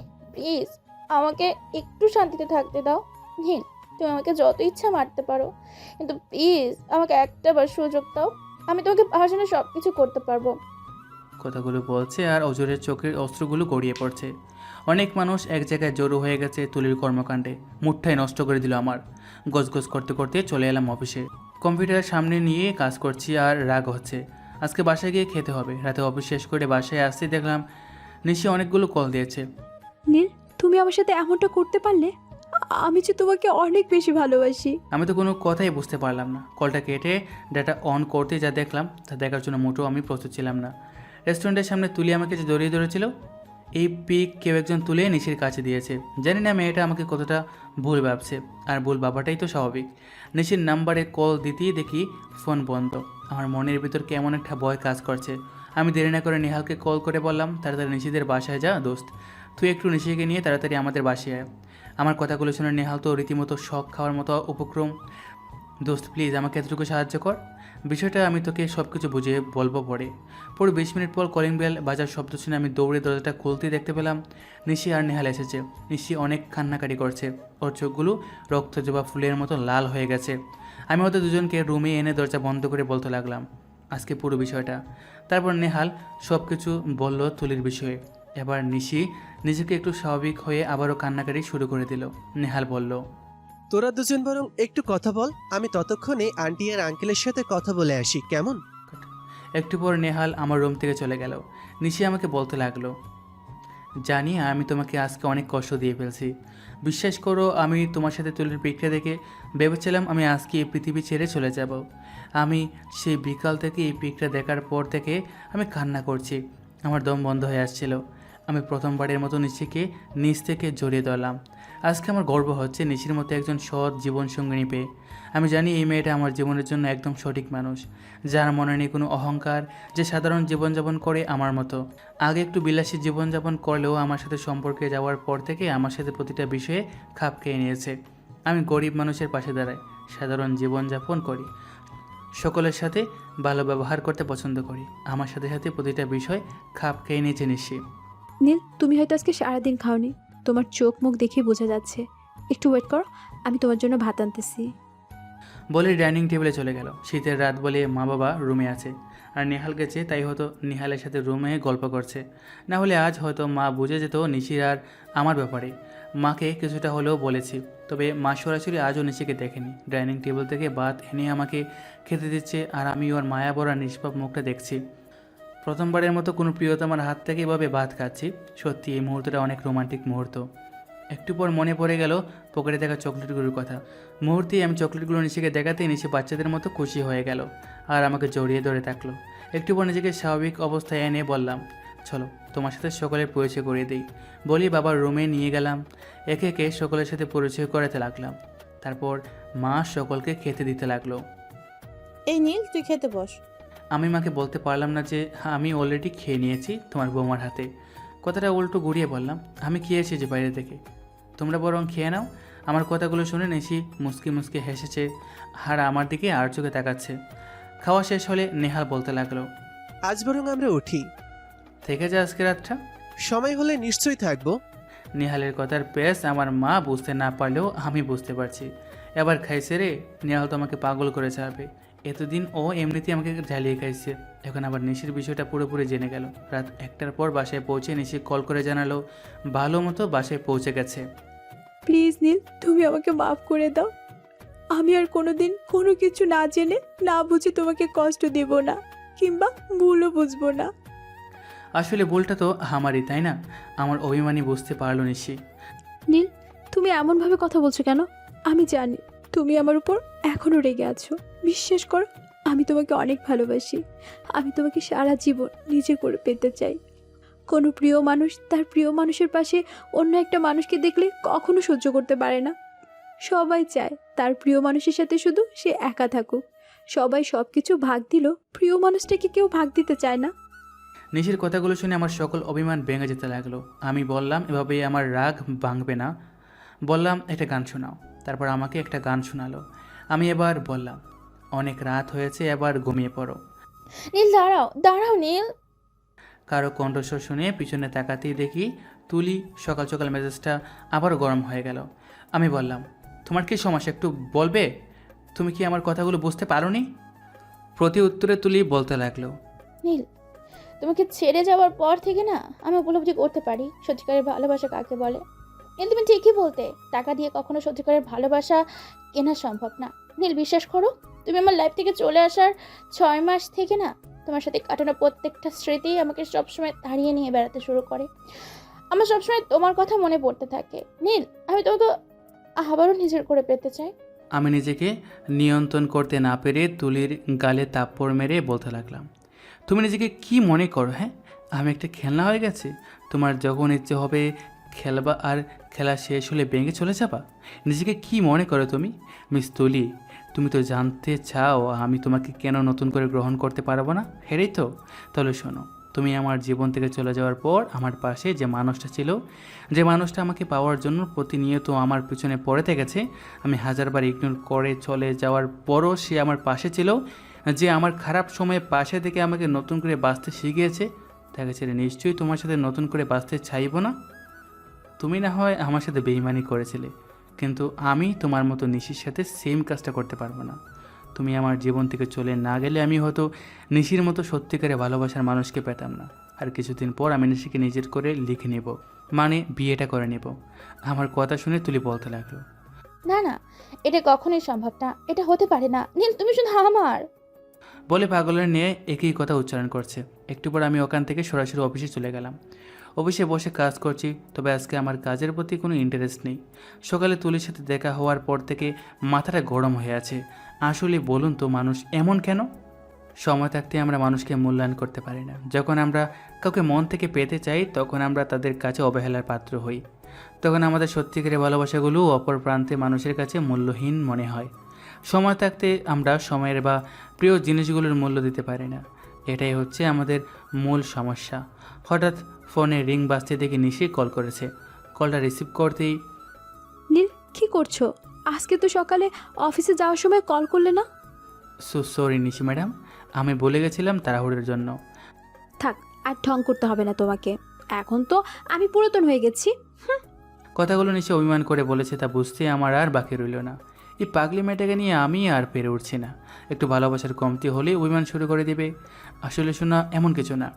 তুমি কি পুরাতন হওয়ার জিনিস? শোনো, আগামীকাল তোমাকে নিয়ে ঘুরতে বের হবে বিকালে। আমার কথা শুনে নিশি আনন্দ দেখে আমি প্রথমবারের মতো নিজ মুখে বললাম ওকে ঘুরতে নিয়ে যাব। তুমি সত্যি বলছো নীল, নাকি আমি কানে ভুল শুনলাম? তুমি যা শুনেছো সঠিকটাই শুনেছো। তুমি না এত ভালো, আমাকে এত ভালোবাসো, তা আমি জানি। নিশির এত পাগলামিগুলো আমার মন মানসিকতা ঠিক করার জন্যই যথেষ্ট। এই মেয়েটা আমার জীবনে আসার পর থেকে আমার পুরো জীবনটাই বদলে গেছে। যাকে নিয়ে হারানোর কোনো ভয় থাকে না, বরং সে নিজেই আমাকে নিয়ে সারাদিন ভয়ে থাকে। কিন্তু আমি তো কখনো নিশিকে ছেড়ে যাব না। আমি পেয়ে গেছি আমার মনের মতো একজন সৎ জীবন সঙ্গিনীকে। রাতে ডিনার করে বসে আছি, এমন সময় নেহাল কল করেছে। কি রে নীল, তুই তো আমাকে ট্রিট দিলি না। এত সুন্দর একটা বোনকে তোর হাতে তুলে দিলাম, আর তুই তো কিছুদিন পর আমাদের বাড়ির আত্মীয় হয়ে যাবি। যাই বলিস আর তাই বলিস, তুই কিন্তু আমাকে আগামীকাল একটা ট্রিট দিবি বলে রাখলাম। আমি আর পারছি না এদের দুই ভাই বোনের জন্য। আচ্ছা তুই চিন্তা করিস না, কালকে তুই ট্রিট পেয়ে যাবি সন্ধ্যার ভিতর। তারপর বল, তোর কি খবর? বাসার সবাই কেমন আছে? আমার খবর তো সবসময় ভালোই থাকে, আর বাসার সবাই ভালোই আছে। সুযোগ করে আরেকদিন আয় আমাদের বাসায়, অনেক মজা মাস্তি করবো দুজন মিলে। কথাগুলো আমাকে বলল নেহাল। আচ্ছা ঠিক আছে, সামনের সপ্তাহে যাব সুযোগ পেলে। কলটা কেটে ডাটা অন করতেই নিত্যদিনের মতো অনেকগুলো মেসেজ পেলাম। কথাগুলো বলার পর ঘুমানোর আগে বিয়ের বিষয়টা নিয়ে একটু ভেবে দেখলাম। এদিকে তুলি রীতিমতো আমার সাথে যা করেছে, এতে করে তুলি নিশির উপর কোনো খারাপ নজর না দিলেই হয়। আমার জানা মতে তুলি অনেক ভয়ঙ্কর একটা মেয়ে, আর ওর ফ্রেন্ড সার্কেলও অনেক ডিয়ারিং। তাই নিশিকে বলতে হবে সাবধানে কলেজে যেতে, দরকার পড়লে নেহালের সাথে করে নিয়ে যেতে বলতে হবে। কথাগুলো ভাবতে ভাবতে গভীর ঘুমে আচ্ছন্ন হয়ে পড়লাম আমি। ও বাবা নীল, আর কত বেলা অবধি ঘুমাবি? এবার তো উঠে পড়, অনেক বেলা হয়েছে। সকালের নাস্তা আবার কখন করবি? আমি গুমরত অবস্থায় বললাম, মা আর একটু ঘুমাই। একটু পর শুনতে পেলাম বাবা বলছে, কি রে নীল, তোর কি শরীর খারাপ? সকাল 11টা বেজে গেছে, তুই এখনো শুয়ে আছিস? বাবার কথা শুনে তো আমি রীতিমতো হুড় হুড় করে উঠে ফোনের স্ক্রিনের দিকে তাকিয়ে তো পুরো অবাক হয়ে গেছি। মা, এটা আমি কি দেখলাম? 11টা 15 বেজে গেছে। গড়ি অ্যালার্মও দিতে মনে নেই। তাড়াহুড়ো করে ফ্রেশ হয়ে সামান্য কিছু নাস্তা করে ছাদে চলে গেলাম। একটু পর নিশিকে কল করে বললাম, আজকে বিকাল 4টার সময় রেডি থেকো, আর তুমি সাবধানে বাসা থেকে বের হবা। আমি বাজারে তোমার জন্য অপেক্ষা করব। বলি ফোনটা কেটে দিয়ে টবে ফুটা লাল গোলাপ ফুলগুলো মনোমুগ্ধকর হয়ে ফুলগুলো দেখছি। ফুলকে সবাই ভালোবাসে। ফুল এমন একটা জিনিস, ফুলকে ভালোবাসে না এমন মানুষ পৃথিবীতে খুব কম আছে। অনেক দিন পর আজকে মা মোরগ পোলাও তৈরি করেছে। মায়ের হাতে মোরগ পোলাও অনেক প্রিয় একটা খাবার। আজকে পেট ভরে খাবো। কথাগুলো ভাবছি আর আমার নিজের অজান্তেই জিভে জল চলে আসতেছে। একটু পর পেট ভরে মোরগ পোলাও খেয়ে খাবার টেবিল থেকে উঠে রুমে এসে একটু বসে আছি। একটু পর মাকে বললাম, মা, তোমার সাথে আমার কিছু গুরুত্বপূর্ণ কথা আছে। কথাগুলো বাবাকে বলতে পারবো না, বলেই তোমাকে বলবো। তুই না এখনো সেই ছোটবেলার মতো অভ্যাসে পড়ে আছিস?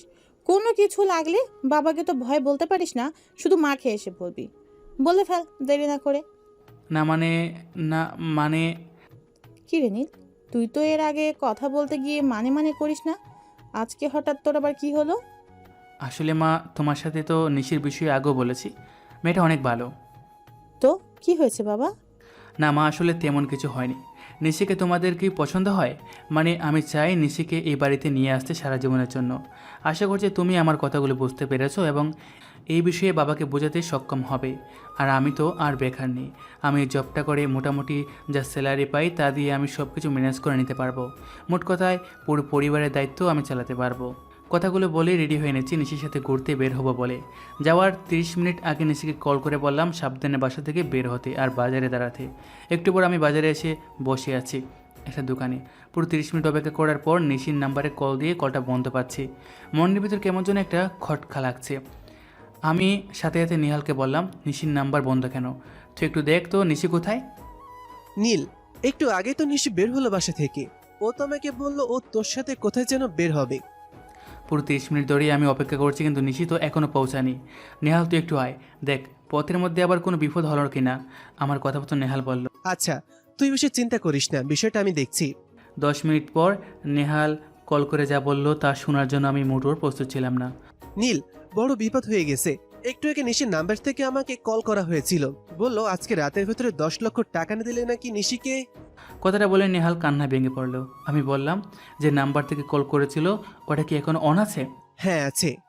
যত তাড়াতাড়ি পারিস বাজারে চলে আয়। একটু পর নেহাল আমার কাছে এসে পৌঁছাতেই আমি নাম্বারটা ট্র্যাক করে জানতে পারলাম আমাদের শহর ছেড়ে 10 মাইল দূরে একটা এলাকায় এই নাম্বারটা অন আছে। একটু পর নেহালের নাম্বারে আবারও কল আসলো। আমি বললাম, আপনারা পুরো 10 লক্ষ টাকা পেয়ে যাবেন আজকে রাতে 12টার ভিতরে, কিন্তু নিশির গায়ে যেন একটু ফুলের টুকো না পড়ে, আর যদি একটা ঠুকোও পড়ে তাহলে তোদের কাউকে আস্ত রাখবো না। আমার কথাগুলো শুনে একজন বলে উঠল। তুই কে রে? বলি একটা জোরে থাপ্পড় মারলো কাকে। নীল নীল বলে নিশির কান্নারত কণ্ঠ আমার কানে আসতেই আমি জোরে বলে উঠলাম, তোরা কেউ বাঁচতে পারবি না। তখনই পাশ থেকে নেহাল বলতে লাগলো, নীল, মাথা গরম করিস না। এতে নিশির ওপর ওরা অত্যাচার করবে, খারাপ কিছু করতে পারে। নেহালের কথাগুলো শুনে নিজেকে স্বাভাবিক করে বলতে লাগলাম, আমরা পুরো 10 লক্ষ টাকা নিয়ে আপনাদের কাছে যাচ্ছি, প্লিজ নিশির উপর যেন একটা ফুলের টুকও না পড়ে। অবস্থা থেকে বলতে লাগলো। ঠিক আছে, তবে যদি কোনো প্রকার চালাকি করিস তাহলে নিশিকে জীবিত পাবি না। বলেই কলটা কেটে দিল। কথাগুলো শুনে আমার মাথাটা আরও বেশি গরম হয়ে গেল। আমি রীতিমতো হাইপার হয়ে যাওয়ার অবস্থা। আমি থানায় কল করে পুরো বিষয়টা জানিয়ে দিলাম আমার চাচাতো ভাই ইমনকে। ও বলল, বিষয়টা আমি দেখছি। নেহাল আর আমি নাম্বারটা ট্র্যাক করে পথ অগ্রসর হচ্ছি। আমার কষ্টে বুকটা ফেটে যাচ্ছে। না জানি মেয়েটার উপর কত অত্যাচার হচ্ছে। কথাগুলো ভাবছি আর আমার দু চোখ বেয়ে অশ্রু কণাগুলো টলমল করছে, কিন্তু বিষয়টা আমি নেহালকে বুঝতে দিচ্ছি না। রাত 10টা 40 ট্র্যাক করা লোকেশনের কাছাকাছি পৌঁছে গেলাম। নির্জন একটা এলাকায় আমরা এসে পড়ি ঝামেলায়। সামনে কিছুটা পথ যেতেই একটা পুরাতন বাসা দেখতে পেলাম। বাসার সামনে কিছু বাইক আর অনেকগুলো বাইক দাঁড় করানো। বিষয়টা আমার কাছে খটকা লাগতে শুরু করলো। আমি বাড়ির পিছনে গিয়ে বাসার ভিতরের অবস্থান বোঝার চেষ্টা করলাম। পুরাতন বাসা হওয়াতে দেখলাম একটা জানালা কিছুটা অংশ ভাঙ্গা জায়গাতে উকি মারতে দেখতে পেলাম কিছু লোক কিছু চাকু নিয়ে দাঁড়িয়ে আছে। আর কিছু লোক রুমের সামনে পায়চারি করছে। আমার পুরো বিষয়টা বুঝতে একটু সমস্যা হলো। আমি শিওর হয়ে গেলাম এই সেই জায়গা যেখানে নিশিকে রাখা হয়েছে। আমি এমনকি এই জায়গা তার ফোর্স সদস্যদের নিয়ে তাড়াতাড়ি চলে আসতে বললাম। একটু পর নেহাল আর আমি বাসার সামনের দরজাতে নক করতে দুটো মুখোশ পরিহিত লোক বলল, কোনো প্রকার চালাকি করলে কিন্তু মেরে দেব প্রাণে। আপনাদের লিডারের কাছে নিয়ে চলুন তাড়াতাড়ি। আমরা পুরো 10 লক্ষ টাকা নিয়ে এসেছি, নিশিকে তাড়াতাড়ি দিয়ে দিন। একটু পর আমাদের নিয়ে যাওয়া হলো লিডারের কাছে। মুখোশ পরা লিডার আমাকে দেখেই বলল, মিস্টার নীল, খুব ভালোবাসে দেখছি নিশিকে, মনে মনে খুব ভালোবেসে ফেলেছেন দেখছি। এত ভালোবাসা কোথা থেকে আসে? বলি এক প্রকার অট্টহাসিতে মেতে উঠল। আপনাদের পুরো টাকাটা নিয়ে এসেছি, আবার নিশিকে আমার হাতে তুলে দিন। এত অস্থির হচ্ছেন কেন মিস্টার নীল? কেবলমাত্র তো খেলা শুরু হলো, এখনও তো কত কি দেখবেন, একটু অপেক্ষা করুন। কি যাতা বলছেন আপনারা? আপনাদের টাকার প্রয়োজন, আমরা তো টাকা দিচ্ছি। এবার তাহলে ছেড়ে দিন। অনেক কষ্টে নিজেকে নিয়ন্ত্রণ করে রেখেছি, শুধু নিশির কথা চিন্তা করে। আপনাদের সাথে আমার কিছু শত্রু। অনেক বড় শত্রুতা করেছেন মিস্টার নীল। ভেবে দেখুন তো, আপনি কাকে ইগনোর করে নিশির সাথে রিলেশন করেছেন? মিস তুলিকে চেনেন? তুলির কথা শোনা মাত্রই আমার সকল প্ল্যান বোঝা হয়ে গেল। ও আচ্ছা, তাহলে তোরা তুলির লিডার। কিন্তু আমাকে তোরা হয়তো ভালো করে চিনিস না। বলি পাশে থাকা হকি স্টিক একজনের হাত থেকে কেড়ে নিয়ে এক ঘোড়া মারতে শুরু করে দিলাম। ইচ্ছা মতো মারতে শুরু করলাম লিডার সহ অনেককে। একটু পর কয়েকটা পুলিশের গাড়ির শব্দ আমার কানে আসতেই পিছনে তাকিয়ে দেখি নেহাল, ইমন সহ তাদের টিম আমাদের কথা মতো চলে এসেছে। একটু পর পুরো বাড়ি ঘেরাও করে ফেললো। তারপর আমি, ইমন আর নেহাল তালা ভাঙতেই দেখতে পেলাম নিশিকে একটা চেয়ারের সাথে বেঁধে রাখা হয়েছে আর মুখে একটা টেপ মারা আছে। আমি দৌড়ে গিয়ে হাতের বাঁধন আর মুখের বাঁধন খুলে দিলাম, কিন্তু নিশি সারা শব্দ না পেয়ে আমি জোরে জোরে বলতে লাগলাম, নিশি, নিশি। তারপর চোখে পানি দিতেই দেখলাম নিশি চোখ খুলছে। আমাকে জড়িয়ে ধরে কান্না করতে করতে বলতে লাগলো, নীল, আমি তো ভেবেছিলাম তোমাকে ছেড়ে হয়তো আজই আমার শেষ দিন হবে। আমাকে অনেক মারধর করেছে। একটু পর নিশিকে নিয়ে চলে যাব বলে বের হলাম। রাত 12টার সময় পৌঁছে গেলাম নিশিদের বাসায়। সবাই অপেক্ষা করছে নিশিকে দেখে। নিশির বাবা আর মা দৌড়ে এসে নিশিকে বলতে লাগলো, মা তুই ঠিক আছিস তো? তোর কিছু হয়নি তো মা? তারপর নেহাল আমাকে বলল, নীল, চিন্তার কিছুই নেই। আমি পুরো বিষয়টা বড় আম্মু আর বড় আব্বুকে জানিয়েছি, যাতে তারা বেশি চিন্তা না করে। নিশির বাবা আর মা আমাকে বলল, বাবা, তুমি আজ আমার মেয়ের জন্য যা করেছো তার জন্য আমরা সারা জীবন ঋণী থাকবো। আরে আঙ্কেল কি বলছেন এসব? আমি তেমন কিছুই করিনি। নিশির মা আমাকে বলতে নীল, তোমার সাথে আমার একটু কথা আছে। লাগলো বলে নিজের রুমেই নিয়ে গেল। তারপর বলতে লাগলো, বাবা, তোমার বিষয়ে নিশি আমাকে সব কিছু বলেছে। মেয়েটা বড্ড অভিমানী, তবে মনটা অনেক সহজ সরল। বাবা, তোমাকে কিছু কথা বলি, কিছু মনে করো না। আমি চাই তোমরা পারিবারিকভাবে বিয়ে করো। তোমার কাছে আমার শুধু একটাই চাওয়া থাকবে, আমার মেয়েটাকে তুমি যেন কোনোদিন ছেড়ে যেও না। নিশি তোমার কথা অনেক বলে আমাকে, আর তোমাকে নিয়ে অনেক বেশি বেশি স্বপ্ন দেখে। আমি চাই তুমি নিশির স্বপ্নগুলো তাড়াতাড়ি পূরণ করো। আপনারা নিশির বিষয়টা নিয়ে একদম চিন্তা করবেন না। আমি ওকে কখনোই ছেড়ে যাব না, আর আমার পরিবার সবসময় ওকে আগলে রাখবে। আমি খুব তাড়াতাড়ি আমার পরিবারকে আপনাদের বাসায় পাঠাবো। আপনারা একদম চিন্তা করবেন না এই বিষয়ে। কথাগুলো বলে উঠে চলে যাব। এমন সময় নিশির বাবা বলল, ডিনার না করে কোথায় যাচ্ছ? শেষমেশ রাতে ডিনার করে বাসার দিকে অগ্রসর হলাম। না জানি মা বাবা কত চিন্তায় আছে। একটু পর ফোনের স্ক্রিনের দিকে তাকিয়ে দেখি বাবা অনেকবার কল করেছে। এমন পরিস্থিতিতে ফোনে কেউ 1000বার কল করলেও রিসিভ করা সম্ভব না। আমি ফোনটা আর ব্যাক না করে সরাসরি বাসায় চলে আসলাম। আমি বাসায় গিয়ে দেখি মা বাবা আমার জন্য অপেক্ষা করছে ডাইনিং টেবিলে। আমাকে দেখা মাত্রই বাবা প্রথমবারের মতো ধমক দিয়ে বলতে লাগলো, নীল, এতবার পর্যন্ত কোথায় ছিলে তুমি? এতবার কল দিচ্ছি, কলটা কি রিসিভ করা যায় না? তোমাদের জ্বালায় আমি আর পেরে উঠছি না। বলেই রাগে গসগস করতে করতে রুমে চলে গেল। মা আমার কাছে এসে বলতে লাগলো, নীল বাবা, তুই ঠিক আছিস তো? জানিস বাবা, আমরা কত চিন্তা করছিলাম। তুই তো একটাবার কল করে বলতে পারতিস তুই ঠিক আছিস। কথাগুলো বলতে বলতে মা কান্না ভেঙে পড়ল। মায়ের চোখ বেয়ে অশ্রুগুলো দেখে আমার আরও কষ্ট লাগলো। মায়ের চোখে পানি কোনো সন্তানই সহ্য করতে পারে না। আমি মাকে বললাম, মা, আমি তোমাকে সব কিছু বলছি, আগে তুমি বাবাকে ডেকে আনো। রুম থেকে একটু পর মা বাবাকে ডেকে আনলো। তারপর বললাম, তোমরা খেয়ে তারপর আমার সামনে থেকে উঠবা, না হলে কিন্তু খারাপ হয়ে যাবে। প্রথমবারের মতো বাবার সামনে আমি এমন গলা উঁচু করে কথাগুলো বললাম, তাতে আমার একটু ভয় করলো না আজকে। নীল তুই খাবি না বাবা? আমি বাইরে থেকে খেয়ে এসেছি। একটু পর মাকে বললাম, আমার রুমে আসো। আমি রুমে বসে আছি, মা আমার রুমে আসলো। তারপর পুরো বিষয়টা খুলে বললাম মাকে। মা তো আমার কথা শুনে অনেক ভয় পেয়ে গেল। বাবা তোর যদি কিছু হয়ে যেত, বাবা তুই আর কোনো দিন এসব ঝামেলার ভিতরে যাবি না। মাকে বললাম, ঘুমাতে চাও? রুমে বসে আছি আর ভাবছি তুলের চক্রান্ত কত বাজে মেয়ে হতে পারে, যে কিনা নিশিকে মারতেও ভয় পায় না। সে কি জানে যে সে নীলের কলেজে আঘাত করেছে, যার ফল কতটা ভয়াবহতা হবে? ইমনকে কল করে বললাম, ওদের এমনভাবে সাইজ করবি ওরা যাতে জীবনও জেল থেকে বের হতে না পারে, ওদের সবার হাত পা ভেঙে দে। তুই চিন্তা করিস না নীল, এদের কঠিন রিমান্ডে নেওয়া হবে আর এদের জন্য কঠিন শাস্তি ব্যবস্থা করা হয়েছে। আর এদের সাথে যারা যারা যুক্ত আছে সবাইকে একে একে জেলে পুরা হবে। সকাল সকাল নিশির কলে আমার ঘুমটা ভেঙে গেল। নীল, আমি জানি তুমি অনেক রেগে আছো, কিন্তু বিশ্বাস করো আমি সাবধানে তো যাচ্ছিলাম তোমার কথা মতো। হঠাৎ করে পিছন থেকে একটা লোক আমাকে রুমাল চেপে অজ্ঞান করে ফেলে। তারপর আমার আর কিচ্ছু মনে নেই। হঠাৎ আমার জ্ঞান ফিরে, তাকিয়ে দেখি চারিদিকে অন্ধকার, আমার সামনে কিছু লোক দাঁড়িয়ে আছে। আমি তাদেরকে বললাম, আমাকে কেন এভাবে বেঁধে রেখেছেন? তারা আমাকে বলে, তোর না খুব খুব ভালোবাসা নীলের জন্য, তোর সব ভালোবাসা আজকে বের করব। তারপর আমাকে মুখে থাপ্পড় মারে। আমি অনেক ভয় পেয়ে গিয়েছিলাম জানো। আমার মনে হচ্ছিল আমি তোমাকে যদি শেষবারের মতো একটিবার দেখতে পেতাম, আল্লাহর কাছে শুধু একটিবার তোমাকে দেখবো বলে কত যে প্রার্থনা করেছি তুমি হয়তো জানো না। আমার খুব কষ্ট হচ্ছিল তখন, বারবার শুধু তোমার কথা মনে পড়েছিল। বিশ্বাস করনি, আমি তোমাকে আমার জীবন দিয়ে ভালোবাসি। কথাগুলো এক নাগারে বলেই চলেছে নিশি। আমি বললাম, তুমি না সবসময় একটু বেশি বোঝো। আমি কখন রাগ করলাম? হ্যাঁ, এই মেয়েটাকে নিয়ে আমি রীতিমতো শেষ। একটু কথা না বলে হাজার রকমের ভাবনা তার ভিতরে কাজ করবে। নিশির কথাগুলো শুনে আমি অনেকটা দুর্বল হয়ে পড়লেও আমি তা কখনো বুঝতে দিতে চাই না। জানি এই মেয়েটা সকাল সকাল নির্ঘাত কান্না করেছে। আমি জানি তুমি এখন আমার সাথে কথা বলছো আর কান্না করছো। প্লিজ নিশি, তুমি এমন কেন বলো তো? কিছু হলেই কান্না করতে হয়, আর কিছুদিনের ভিতর তুমি আমার হয়ে যাবা। এত ব্যাংকে পড়লে চলবে? তখন তো আমাদের বাসার সবাইকে, তোমাকে আর আমাকে সামলাতে হবে। কথাগুলো নিশির কান্না থামানোর জন্য বললাম।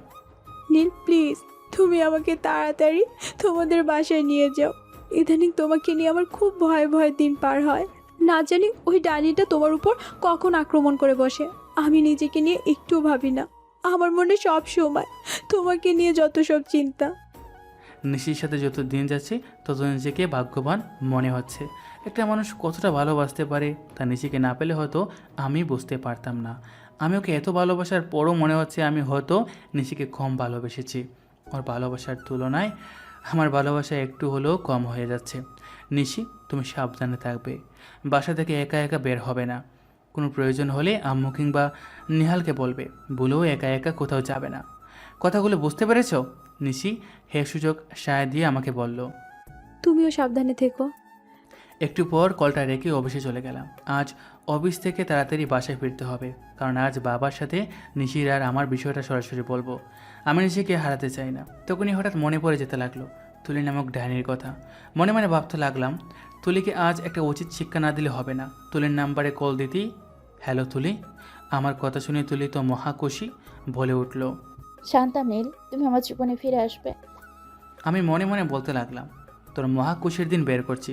তুই আমার কলেজে আঘাত করতে চেয়েছিলি, তোকে তো এত সহজে ছাড়বো না। তখনই অমনি অপাস থেকে বলে উঠল, নীল কি হলো, কথা বলছো না কেন? তুলির কথা শুনে আমার ঘুর কাটলো। আসলে তুমি ঠিক ধরেছ, আমি তোমাকে একটা সুযোগ দেব। যদি তুমি আজ রাত 12টার সময় আমার সাথে একা একা দেখা করতে পারো আমার বলা জায়গা মতো, আর না পারলে আমাকে পাওয়ার স্বপ্নটা ভুলে যাও। কথাগুলো বলছি আর মনে মনে ভাবছি, জানি মিস তুলি তুই রাজি হয়ে যাবি ভালোবাসার টানে, কিন্তু তোর এমন হাল করব তুই বাকিটা জীবনও আমার আর নিচির ভালোবাসার মাঝখানে আসার চেষ্টা করবি না। নীল, আমি তোমার সকল প্রস্তাবে রাজি। আমি আজ 12টার সময় দেখা করব, এতে আমার কোনো সমস্যা নেই। আমি যে তোমাকে পাওয়ার জন্য ব্যাকুল হয়ে পড়েছি। কথাগুলো বলেই চলেছে তুলি। আমি বললাম, আমি এখন গুরুত্বপূর্ণ কাজ করব রাতে, তাহলে দেখা হচ্ছে, চলে আসো। কথাগুলো বলেই আমি কলটা কেটে দিয়ে অফিসের কাজে মনোযোগ দিলাম। আজ একটু তাড়াতাড়ি অফিস শেষ করে বাসার থেকে অগ্রসর হচ্ছি। নেহালকে কল করে কিছু ভয়ঙ্কর গ্যাংস্টার পোলাপান রেডি করে রাখতে বলে। আমার কথাগুলো শুনে নেহাল তো রীতিমতো শখ খাওয়ার মতো। এই নীল, তোর মাথার তারটাকে ঠিক আছে? হঠাৎ তুই এসব কেন করবি? তোকে এত বেশি বুঝতে হবে না, তুই শুধু রেডি করে রাখ। ওদের বলে টাকা পয়সা নিয়ে কোনো কারণ নেই, সব কিছু আমি কাজ শেষে দিয়ে দেব। কথাগুলো বলে কলটা কেটে বাসায় পৌঁছালাম। আমাকে তাড়াতাড়ি বাসায় আসতে দেখে মা বলতে লাগলো, কি রে নীল, আজ তো তাড়াতাড়ি বাসায় ফিরলি যে? শরীর ঠিক আছে তো তোর বাবা? আসলে মা তেমন কিছু না, বাবার সাথে কিছু কথা বলতে চাই। একটু পর তুমি আর বাবা আমার রুমে আসো বলি আমি ফ্রেশ হয়ে রুমে চলে গেলাম। 30 মিনিট অপেক্ষা করার পর দেখলাম বাবা মা আমার রুমে প্রবেশ করলো। একটু পর বাবাকে উদ্দেশ্য করে বললাম, বাবা তোমার সাথে কিছু কথা বলতে চাই। এর আগে মাকে পুরো বিষয়টা বলেছি, আশা করছি তুমি আমার কথাগুলো বুঝতে পেরেছো। বাবা, নিশি মেয়েটা অনেক ভালো, তোমাদের নিজেদের মা বাবার মতো সম্মান করবে, আমি এতটুকু আশা করছি। তোমাদের মনের মতো হবে নিশি, তবে তোমাদেরও উচিত হবে নিজেদের মেয়ের চোখে দেখার জন্য। একটা মেয়ে তার প্রিয়জন আর সব কিছু ত্যাগ করে আরেকটা নতুন মানুষদের সাথে সারা জীবনের জন্য থাকতে আসে। আমাদের প্রত্যেকের উচিত তাদেরকে ভালোবাসা দিয়ে নতুন জীবন করতে শেখানো। আমি জানি তোমরা অনেক ভালো বাবা মা, তোমরা অন্য সকল বাবা মায়ের মতো না যে নিজের মেয়েকে মূল্যায়ন করবে আর অন্যের মেয়েকে আলাদা চোখে দেখবে। আমি চাই আগামী সপ্তাহে নিশিদের বাসায় তোমরা যাও, তোমরা ওদের বাসায় গেলে ওনারা অনেক খুশি হবে, বাবা বলতে লাগলো। আচ্ছা নীল, তোমাকে এত বেশি চিন্তা করা লাগবে না। আমাদের বাসায় নিশিমা আসলে সে অনেক ভালো থাকবে, আমরা তাকে নিজের সবটুকু দিয়ে আগলে রাখবো। তোমাকে এই বিষয়ে কিছু বলা লাগবে না। আরও তো আমাদের বাড়ির মেয়ে হয়ে আসবে। মা বলতে লাগলো, তুই এই বিষয়ে একদম চিন্তা করিস না, আমরা খুব তাড়াতাড়ি বিয়ের বিষয়ে এগিয়ে যাব। একটু পর মা বাবা আমার রুম থেকে চলে গেলে আমি কল করলাম নিশির নাম্বারে। বাবা মাকে যে আগামী সপ্তাহে পাঠাবো এই কথাগুলো যদি নিশিকে জানাই তাহলে নির্ঘাত আজকে সারা রাত ঘুমাতে দিবে না, সারা রাত পাগলামি করবে। আজকে এত তাড়াতাড়ি কল দিলে, তাও নিজ থেকে? অফিস থেকে আজ তাড়াতাড়ি চলে এসেছো? কেন, আমি কি তোমাকে কল করে খোঁজ নেই না? অভিমানী কণ্ঠে কথাগুলো বলতে লাগলাম নিশিকে। আসলে বিষয়টা এমন না, আজ একটু তাড়াতাড়ি কল করেছো তো তাই, প্লিজ রাগ করো না। এখন আমি একটা গান শুনবো তোমার থেকে, না বললে কিন্তু কল কেটে দেব। একটু পর আমাকে গান শোনালো। এই মেয়েটা আমার জীবনে আসার পর থেকে আমার জীবনে আর কোনো কষ্ট নেই, শুধু আনন্দ আর আনন্দ। এমন মানুষ পাওয়া সত্যি ভাগ্যের ব্যাপার, যাকে নিয়ে থাকবে না হারানোর ভয়, যাকে নিয়ে থাকবে না মিথ্যা অজুহাত দিয়ে ছেড়ে চলে যাওয়ার বাহানা, বরং সেই মানুষটা নিজেই আমাকে নিয়ে সারাদিন ভয়ে থাকবে। নিশি, তোমার জন্য একটা গুড নিউজ আছে। আমার কথা শুনে বলতে লাগলো, কি নিউজ? তাড়াতাড়ি বলে ফেলো প্লিজ। আরে তোমাকে একটা কথা বলে আমার কোনো শান্তি হয় না, একটা কথা বললেই তুমি শোনার জন্য অস্থির হয়ে পড়ো। থাক, তোমার কথা আর শুনবো না। বলে কলটা অভিমান করে কেটে দিল। এই পাগলিটাকে নিয়ে আর আমি পারি না। কল করে বলতে লাগলাম, আমার পাগলিটা বুঝি রাগ করেছে? আমি কারো উপর রাগ করিনি, আমি কারো কিচ্ছু না। মনের মাঝে হাজারো অভিমান জমিয়ে কথাগুলো বলছে, তা আমার বুঝতে বাকি রইল না। আমি বুঝতে পারলাম অভিমানগুলো ভাঙানোর জন্যে অন্য টেকনিক অবলম্বন করতে হবে। তাই বললাম, তোমার জন্য চকলেট কিনে এনেছি। চকলেটের কথা শুনে বাচ্চাদের মতো বলতে লাগলো। সত্যি বলছো? আমি চকলেট খাবো, চকলেট খাবো। বলেই তার সকল অভিমান ভেঙে গেছে, তা বুঝতে আমার আর বাকি রইল না। অনেক মেয়েরা এমন চকলেট পাগলি হয়ে থাকে, যাদের হাজার হাজার টাকার কোনো পণ্য সামগ্রীর প্রয়োজন হয় না। পবিত্র মনের একটু ভালোবাসা আর চকলেট পেলেই তারা খুশি থাকে। তারা তাদের প্রিয় মানুষকে নিয়ে সারাদিন ডুবে থাকে, সংসার করার জন্য প্রতিনিয়ত স্বপ্ন দেখে। চকলেটের কথা শুনি এত খুশি হয়ে গেলে, এখন তো আসল কথাটাই শুনলে না পাগলি মেয়েটা। তারপর বলতে লাগলাম, এই যে ম্যাডাম, আপনার মনের ইচ্ছাগুলো হয়তো খুব তাড়াতাড়ি পূরণ হবে। আপনি না চেয়েছিলেন সারা জীবন আমার বুকের বাম পাশে থাকতে, আমিও খুব তাড়াতাড়ি আপনাকে আমার বুকের বাম পাশে রাখতে চলেছি। কথাগুলো নিশিকে এক নাগারে বলছি। তুমি সত্যি বলছো? আমি এই দিনটার জন্য কতদিন ধরে অপেক্ষা করছি। তুমি জানো, আমার খুব ইচ্ছে তোমার সাথে থাকার। আমাদের নতুন সংসার হবে, আমাদের কোল জুড়ে একটা ফুটফুটে বাচ্চা আসবে। তুমি বাবা আর আমি মা হব, আর সারা রাত আমার একটুও ঘুম হবে না। তুমি একটা মিনিট লাইনে থাকো, আমি পুরো বাড়ি এই খুশির খবরটা দিয়ে আসি। এই যে পাগলিটাকে নিয়ে আর পারলাম না, যা ভাবলাম তাই করলো। এখন সারা বাড়ি মাথা তুলে নাচানোর মতো অবস্থা করবে। আন্টির সামনে যেতেই তো এখন আমার নিজের কাছে লজ্জা মনে হয়। আমাকে নিয়ে সারাদিন আন্টির সাথে বলবে। মেয়েটা যে বড্ড বেশি বোকা, তবে আমার জীবনের সেরা উপহার এই মেয়েটা। জানো জানো, আমি মাকে আর বাবাকে জড়িয়ে ধরে আসলাম। মা বাবা আমাকে বলল এত খুশি কেন, কিন্তু আমি না লজ্জায় কিছুই বলতে পারিনি। কথাগুলো বলছে আর মুস্কি হাসির জলকানি নিশির টুটের কোণে। কলটা কেটে রাতে ডিনার করে কল করলাম নেহালের কাছে। কী রে নেহাল, সব কিছু রেডি তো? হ্যাঁ, সবকিছু রেডি, তুই চিন্তা করিস না। রাত 11:30 তুলিকে কল করে বললাম আমার দেওয়া পাঠানোর জায়গায় চলে আসো। তারপর আমি নিজেকে পরিপাটি করে চলে গেলাম আমার গন্তব্যস্থলে। গ্যাংস্টার টিমকে বললাম পাশে থাকতে আর সময় মতো তুলিকে আসা মাত্রই ওকে তুলে নিয়ে যেতে। একটু পর দেখলাম গুটি গুটি পায়ে তুলি আমার দিকে অগ্রসর হচ্ছে। তখনই আমার কথা মতো পিছন থেকে মেডিসিন দেওয়ার রুমাল মুখে চাপাতেই একটু পরই তুলি জ্ঞান হারিয়ে ফেলে। আমি তুলির কাছে এসে ওর তুতনি ধরে বলতে লাগলাম, মিস তুলি, নিজেকে কি মনে করো? তোমাকে আমার জীবনে আসার জন্য আবার সুযোগ দিব? তো আবার তোমার মতো বাজে টাইপের মেয়েকে? আর তুমি আমার কলেজায় রাখা মানুষটাকে নির্মমভাবে হত্যা করতে চেয়েছিলে? তুমি ভেবেছিলে আমি কিছুই জানতে পারবো না? তোমাকে আজকে এমনভাবে শিক্ষা দেবো যাতে করে তোমার মতো এমন কাজ ভবিষ্যতে কেউ করতে গেলেও তার রুহ কেঁপে ওঠে।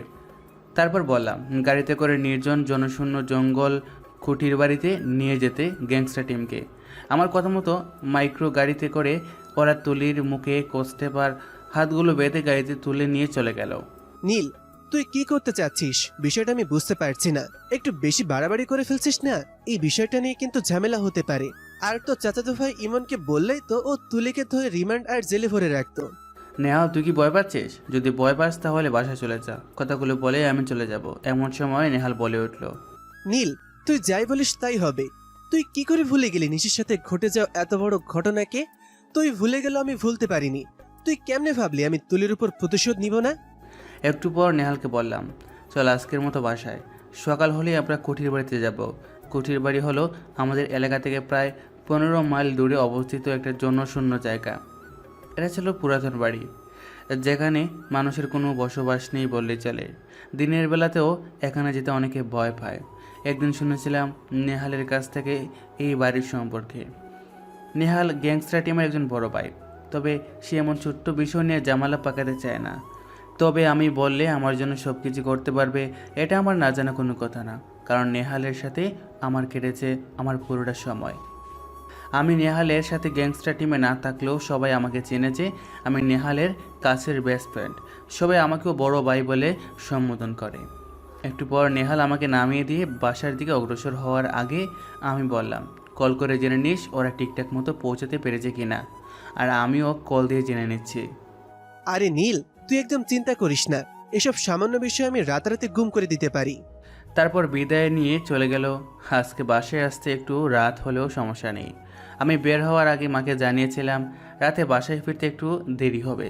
নেহালের সাথে যাচ্ছি, তাই আর আজকে কোনো জবাবদিহি করতে হবে না বাবাকে। খাবার টেবিল থেকে খাবার খেয়ে রুমে এসে কল করলাম ওদের কাছে। তোমরা পৌঁছে গিয়েছো তো ঠিকঠাক মতো? আর পথের মধ্যে কোনো ঝামেলা হয়নি তো? জি না ভাই, আমরা একটু আগেই পৌঁছেছি। আর নেহাল ভাইয়া কল করে সব কিছু বলে দিয়েছেন। আপনি একদম এইসব বিষয় নিয়ে চিন্তা করার কিছু নেই। আমরা মাসে এমন 3-4টা কেস গুম করে দিই। আপনি বললে এখনই শেষ করে দিব। আপনি কি চান এই রাতারাতি এই মেয়েটাকে শেষ করে দিই? আরে প্রাণে মারার কোনো প্রয়োজন নেই। তোমরা ঠিক ওকে সঠিকভাবে আটকে রাখো, যাতে করে পালাতে কিংবা কাউকে জানাতে না পারে। বাকিটা কালকে সকালে দেখবো আমি আর নেহাল। তোমাদের টাকা পয়সার বিষয়টা আমি কালকে বুঝিয়ে দেব। অমনি অবাস থেকে বলতে লাগলো, কিসের টাকা? ওটা তো নেহাল ভাইয়া আমাদের দিয়ে দেয় প্রতি মাসে। আমি তো ওদের কথা কিছুতেই বুঝতে পারলাম না। নেহাল তাহলে বড় গ্যাংস্টার টিমের লিডার, আর এসব পোলাপান টাকা দিয়ে রেখেছে? বিষয়টা আজকে স্পষ্ট বুঝতে আর বাকি রইল না। এর আগেও কয়েকবার শুনেছিলাম এই শহরে নাকি একজন নেহাল নাম করা গ্যাংস্টার টিম আছে, কিন্তু জানা ছিল না আমার বেস্ট ফ্রেন্ড নেহালই তাদের লিডার। এসব ভাবনার মাঝে ঘুর কাটলো নিশি নামক প্রিয়সীর কলে।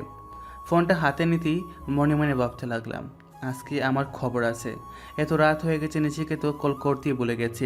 না জানি আজকে কত কথা শোনাবে। তবে সমস্যা নেই, ওর রাগ অভিমান ভাঙানো আমার কাছে কোনো ব্যাপার না। কলটা রিসিভ করতেই অমনি অপাস থেকে বলতে লাগলো, এত রাত হয়ে গেছে, আমাকে কেন কল করা হয়নি? আমার কথা কি তুমি দিন দিন ভুলে যাচ্ছ? আরে শোনা, কেবল মাত্রই তো বাসায় আসলাম। এত রাত পর্যন্ত কোথায় ছিলে তুমি? নেহালের সাথে আড্ডা দিতে গিয়েছিলাম। নিশ্চয়ই এখনও না খেয়ে বসে আছো, যাও তাড়াতাড়ি খেয়ে আসো। না না, আমি খাবো না। তুমি আমাকে আর আগের মতো সময় দাও না। মনে হচ্ছে আমাকে দিন দিন তুমি ভুলেই যাচ্ছ। হয়ে গেছে ওনার অভিমান, বিড়বিড় করে বলতে লাগলাম।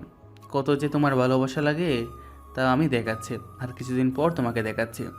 এই তুমি বিড়বিড় করে কি বলছো? হ্যাঁ, আগে খেয়ে আসো, তারপর বলছি, না হলে কিন্তু এখন আর কথা বলবো না।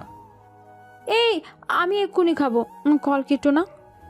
বলিও খেতে বসলো, আর আমিও ভিডিও কলে ওর বাচ্চাদের মতো করে খাওয়া দেখছি।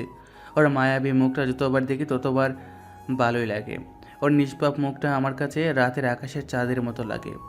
যেমন রাতের আকাশের চাঁদ দেখলে সবাই উপলব্ধি করতে পারে কি করে এত সুন্দর হয় চাঁদ মামা, তেমনি নিশির নিষ্পাপ চেহারাটা আমি যতবার দেখি ততবার নতুন করে মুগ্ধ হই, আর ওকে কাছে পাওয়ার তীব্র ইচ্ছে আমার মনের মাঝে স্বাদ জাগে। দেখো দেখো, আমার খাওয়া শেষ, এবার তো কথা বলো একটু শান্তি করে। আজ 20 মিনিট কথা বলে ফোনের স্ক্রিনের দিকে তাকিয়ে দেখলাম রাত 2টা বাজতে আর 10 মিনিট বাকি। আমি জানি এই মেয়েটা সারা রাত কথা বলবে, তার কাছে বিরক্ত বলে কিছু নেই। আমি একটু পর অনেক কষ্ট ওকে বললাম সকালে কথা হবে, তারপর ঘুমিয়ে পড়লাম ফোনটা চার্জে লাগিয়ে। তোমার ভদ্রলোক ছেলেটা কি এখনো ঘুমাচ্ছে? সারা রাত কি করে তাই যে সকাল সকাল উঠতে পারে না? তোমাদের নিয়ে আমি আর পারি না, এক একটা এক এক রকম, সব কিছু তোমার আহ্লাদে এমন হয়েছে। কথাগুলো বলছে বাবা। ছেলেটা সারাদিন কত কাজ করে অফিস করে, তুমি না সারা জীবন এমন চেঁচামেচি করেই গেলে। বাবা নীল, উঠে পড়, আজ যেতে হবে নিশিদের বাসায়। মায়ের ডাকে বিছানা থেকে উঠে ফ্রেশ হয়ে খাবার টেবিলে নাস্তা করতে গিয়ে দেখলাম মা আর বাবা নতুন ড্রেসে। আমি তো রীতিমতো অবাক, সকাল সকাল তাও আবার। মাকে উদ্দেশ্য করে বললাম, সকাল সকাল কোথাও যাবা তোমরা? কোথায় আবার যাব? বউ আনতে যাব। মানে কি? কিছুই তো বুঝতে পারছি না। কথাগুলো বিড়বিড় করে বলছি, তারপর বললাম, বউ মানে কি? আজকে আমরা বৌমাকে দেখতে যাব। আগামীকাল রাতে নিশির বাবা কল করেছিল, তোদের বিয়ের বিষয়টা নিয়ে অতি দ্রুত কথা বলতে চাই। তাড়াতাড়ি খেয়ে রেডি হয়ে নে। আমি সামান্য নাস্তা করে লজ্জায় তাড়াতাড়ি করে রুমে গিয়ে নিজেকে পরিপাটি করে গুছিয়ে নিলাম। অফিস পুরো 1 সপ্তাহের জন্য ছুটি। এই 1 সপ্তাহ অনেক আনন্দ আর আড্ডায় কাটাবো বলে পরিকল্পনা করেছি। একটু পর নিশিকে কল করে সারপ্রাইজটা জানালাম যে আজ আমরা তাদের বাসায় যাব। কথাটা হয়তো ওকে জানায়নি, যদি জানাতো তাহলে ওর পাগলামির কোনো সীমা থাকতো না, তা আমার বুঝতে বাকি রইল না। কি বললে? সত্যি আজকে আসবে? কথাগুলো নিশি আমাকে বলেছে। আরে বাবা, আমি আবার কবে তোমাকে মিথ্যা বললাম? আমরা একটু পর বের হব। বাবা মাকে কীভাবে সম্মান করবে তা নিশ্চয়ই আমার বলা লাগবে না। নিশি অনেক আদরে বেড়ে ওঠা একটা মেয়ে, কিন্তু আমার সাথে রিলেশনে যাওয়ার পর শহরের ছোটোখাটো পোশাক পরার অভ্যাসগুলো পরিত্যাগ করে। পাশাপাশি সকল অভ্যাসগুলো পরিত্যাগ করতে প্রথম সমস্যা হলো পরে সব কিছু ঠিকঠাক করে নিয়েছে। সময়ের সাথে সাথে আমার সাথে সব কিছু খাপ খেয়ে নিয়েছে। তাহলে তুমি রেডি হয়ে নাও, আমরা যাচ্ছি বলেই কলটা কেটে দিলাম। একটু পর আমরা রওনা দিলাম। বাজার থেকে মিষ্টি, ফল সামগ্রী আর যা যা কেনা লাগে তা বাবা আর মা কিনে নিল। এদিকে আমি নেহালকে কল করে বললাম পুরো বিষয়টা। ও বলল, সবকিছু ম্যানেজ করে নিব, তবে বিকেলে একটা ব্যবস্থা করতে হবে।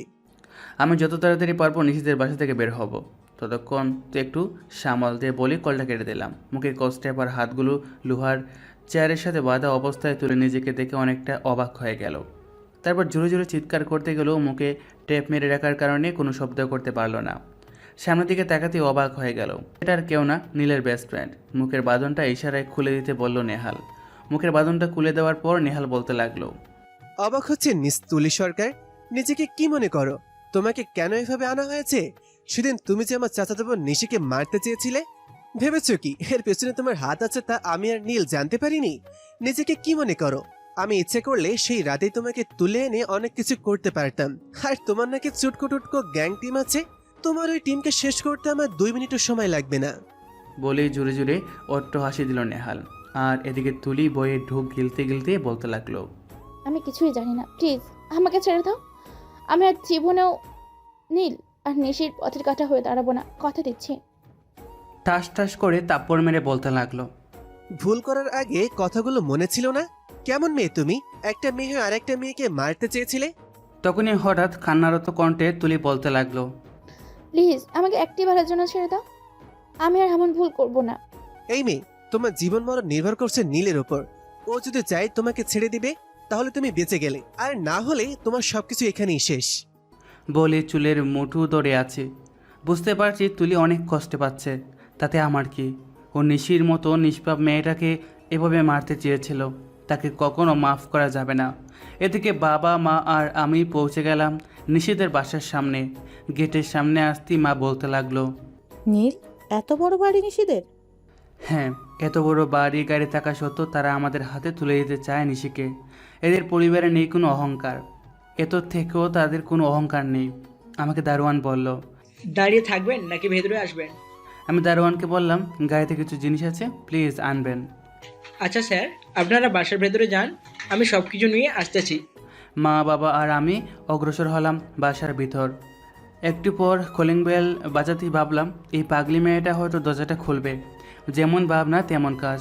দরজা খুলতেই দেখতে পেলাম নিষ্পাপ সেই চিরচেনা মুখখানি আমাকে দেখা মাত্র জড়িয়ে ধরল। মা বাবা সবার সামনে এমন কাণ্ড থেকে রীতিমতো শকিয়ে যাওয়ার মতো উপক্রম।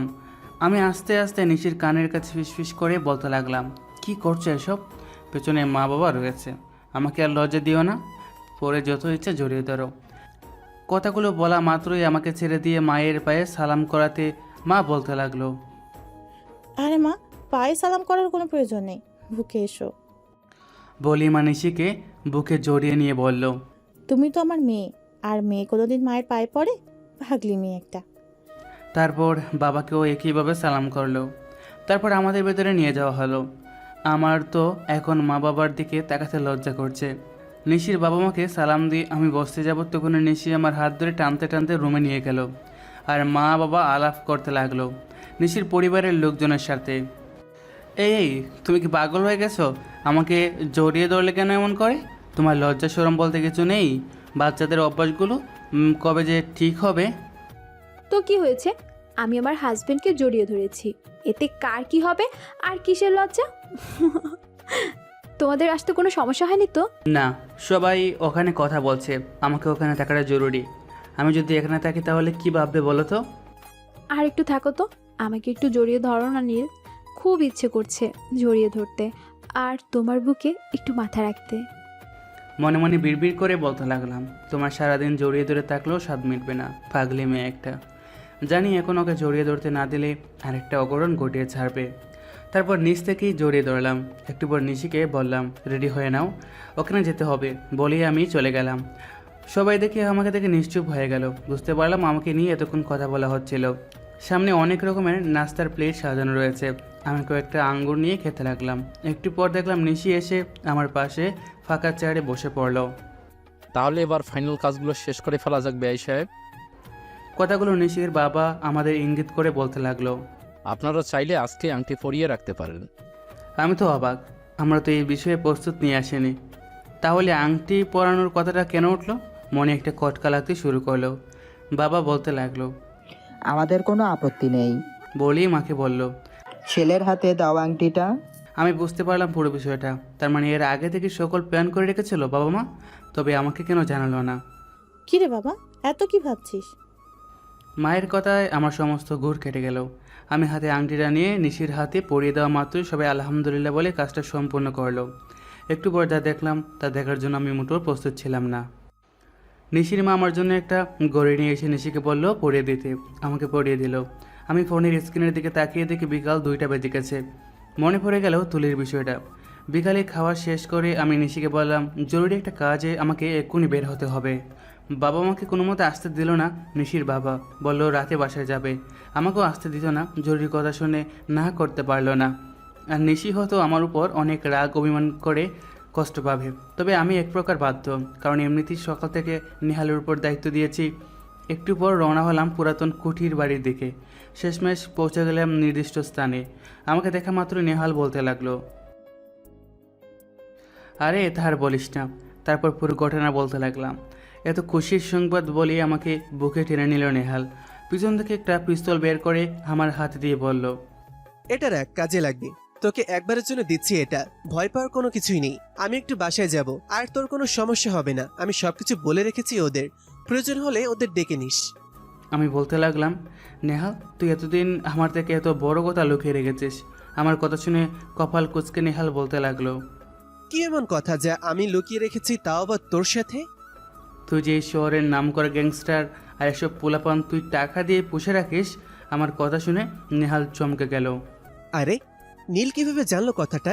সবাই জানে আমি গ্যাং টিমের সাথে জড়িত, কিন্তু কেউই জানে না আমি এই শহরের নামকরা গ্যাংস্টার টিমের একজন বড় লিডার, যার নাম শুনলেই বড় বড় গ্যাংস্টার টিম সহ আইন প্রশাসনের লোকগুলো ভয়ে কেঁপে ওঠে। আরে নীল, তোকে আমি এই বিষয়ে বলতে চাইনি, তোকে না, এই পুরো বিষয়টা আমি কাউকে জানাতে চাইনি, কারণ বাবা জানতে পারলে অনেক সমস্যা হবে, এমনকি আমার পরিবারের ওপর অনেক চাপ আসবে ওপর থেকে।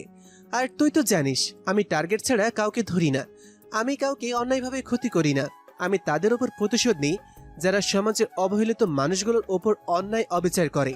আমাদের টিম তাদের ওপর ঝাঁপিয়ে পড়ে। আজ পর্যন্ত আমি অন্যায়ভাবে কারো ওপর প্রতিশোধ নেইনি, আমি ছোট থেকেই অন্যায় দেখতে পারি না। আমি নেহালের কথা শুনে বলতে লাগলাম, তোর জন্য আসার সময় রেস্টুরেন্ট থেকে খাবার এনেছি, তোর আর সবার জন্য। হাতে থাকা খাবারের প্যাকেটটা নেহালের হাতে দিয়ে বললাম, খেয়ে নে, আর ওদেরকেও খেতে বল। আরে শুধু শুধু এসবের কোনো দরকার ছিল না। খেয়ে তারপর বাসায় যাবি আর রাতের ভিতরে চলে আসিস। ওকে বলি খাবারের প্যাকেটটা নিয়ে খেতে চলে গেল একটা রুমে। একটু পর তুলির রুমে গিয়ে দেখলাম দুজন পাহারা দিচ্ছে। আমি তাদেরকে বললাম খেতে যাও, এখন তোমাদের এখানে থাকা লাগবে না। তারপর আমি রুমের দরজা দিয়ে লাইটটা অন করে সামনের দিকে তাকিয়ে দিকে তুলিকে চেয়ারের সাথে দুইটা হাত বাঁধা রয়েছে আর মুখে রুমাল দিয়ে বাঁধা রয়েছে। মুখের বাঁধনটা খুলে দিতেই, প্লিজ নীল, আমাকে আমাকে মেরো না নীল, আমি বড্ড বড় যে ভুল করে ফেলেছি। আমার কাছে হাজারো আকুতি মিনতি করছে তুলে, কিন্তু আমার মনে একটু মায়া জন্মালো না। মনে পড়ে যেতে লাগলো নিশিকে নির্মমভাবে হত্যা করতে চেয়েছিলে, যে মেয়েটা নিষ্পাপ, যে একটু ভালোবাসা পাওয়ার জন্য ছোট্ট বাচ্চাদের মতো কান্না করে, যে মেয়েটা আমার জীবনকে একদম পরিবর্তন করে জীবনটাকে করেছে একটা ফুলের মতো পবিত্র, দিয়েছে আমাকে হাজারো সুখ। খারাপ সময়ে পাশে থেকে আমার কাঁধে হাত রেখে আমাকে সফলতার পথ দেখিয়েছে, তাকে আমার কাছ থেকে কেড়ে নিতে চেয়েছে। তার প্রতি কেন জন্মবে আমার মায়া? তুমি যদি ভাবো তোমাকে আমি মাফ করে দেবো, তাহলে তুমি ভুল ভাবছো। তুমি ভুল করলে আমি মাফ করে দিতাম।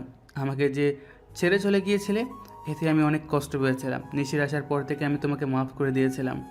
আল্লাহর কাছে বললাম, তুলি না চলে গেলে আমি হয়তো নিশির মতো পবিত্র নিষ্পাপ মেয়েকে আমার জীবনে পেতাম না। নিশিকে পাওয়ার পর থেকে আমার নিজেকে ভাগ্যবান মানুষদের দলে একজন মানুষ মনে হয়।